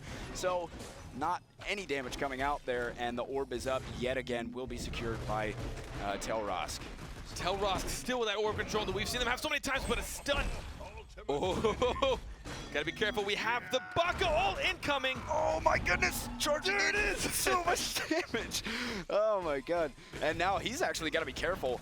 He's taken quite a bit. Ultimate through. Does he have anything to avoid it? No, Bako goes down now. It's just Blanks left alive. The ultimate from Jade pounding so much damage into Blanks. And I think this is going to go the way of Telross. So little health left. It would have to take a miracle. It would have to take more than that, especially with these two. We're probably about to see a Deceit sneaking around from Croak, trying to get that combo off. All they need is one single stun, and she is down for the count. She's gonna do her best, but we see a silence instead. Now an ultimate. Oh man! Just for funsies, getting it, and congratulations to Telross, the first BattleRekt championships that come in first and go home with $200. Wow, man, that was—I don't even know what to make of that. That was unbelievable. Not even just in this game. I mean, that was one of the most exciting series of competition I've seen across many different competitions. Man, that was just unreal. That was some good stuff, man. Again, as you say, congratulations to Teldo and Telross to come out as victors here in our very first BattleRekt tournament. I mean, and congratulations to I gotta say 213, man. He's made a fan out of me. The amount of flicks that guy can pull off, and I love his recon play. I wanna do my best to emulate his recon play if I can. But as we've already established, I'm absolute garbage, so that's never going to happen. That's right, I am too. Yeah, we're all bad. But you know, at least compared to these guys, right? But, I mean, we try our best. We're putting in the hours. We do what we can. We're putting in the hours, yeah. So, anyway, so yes, Telrosk, you're champions. And we are going to take a look here, guys. Remember that you can sign up for the NA tournaments later today, as that will be coming up in just a few hours. Let's take a look at how today went, just to recap how everything went for the day. For those of you that weren't here the whole time, I definitely want to give big props to those of you that have stuck with us all day. We see Telrosk coming on top. Project Horizon, though, serious effort coming out of those guys. I'm so happy to watch. I mean, every single round went to the final game, and the final one especially, so close. Yeah, and that, again, huge shout-outs to Project Horizon, man. They played their hearts out. They played their hearts. It's got to be defeating for them, but, you know, I commend them as well in a hard-fought game. It's a lot of fun to do this here today. I'm excited to do it later tonight. Any final thoughts for you? I mean, I had a blast. I really hope you guys had fun with it, especially you as viewers. And again, for the last time, let us know what you think. Yeah. You can do it on Twitter. You can do it wherever. But definitely tune into our next broadcast tonight at 8 p.m. Pacific. Yes, Pacific. The tournament will be starting at 6, so feel free to join. Go to BattleRekt.com, and you can sign up for it if you're a North American. Yeah. We just watched your European counterparts give us a great show, so now you got a lot to live up to. Yeah, you do. You guys seriously have a lot to live up to, because this has just been an awesome day so far. Great time here. And again, catch us later tonight. It is definitely going to be a good one for sure. So I'm excited, Ben. I'm pretty stoked, but I think that about wraps us up for the day.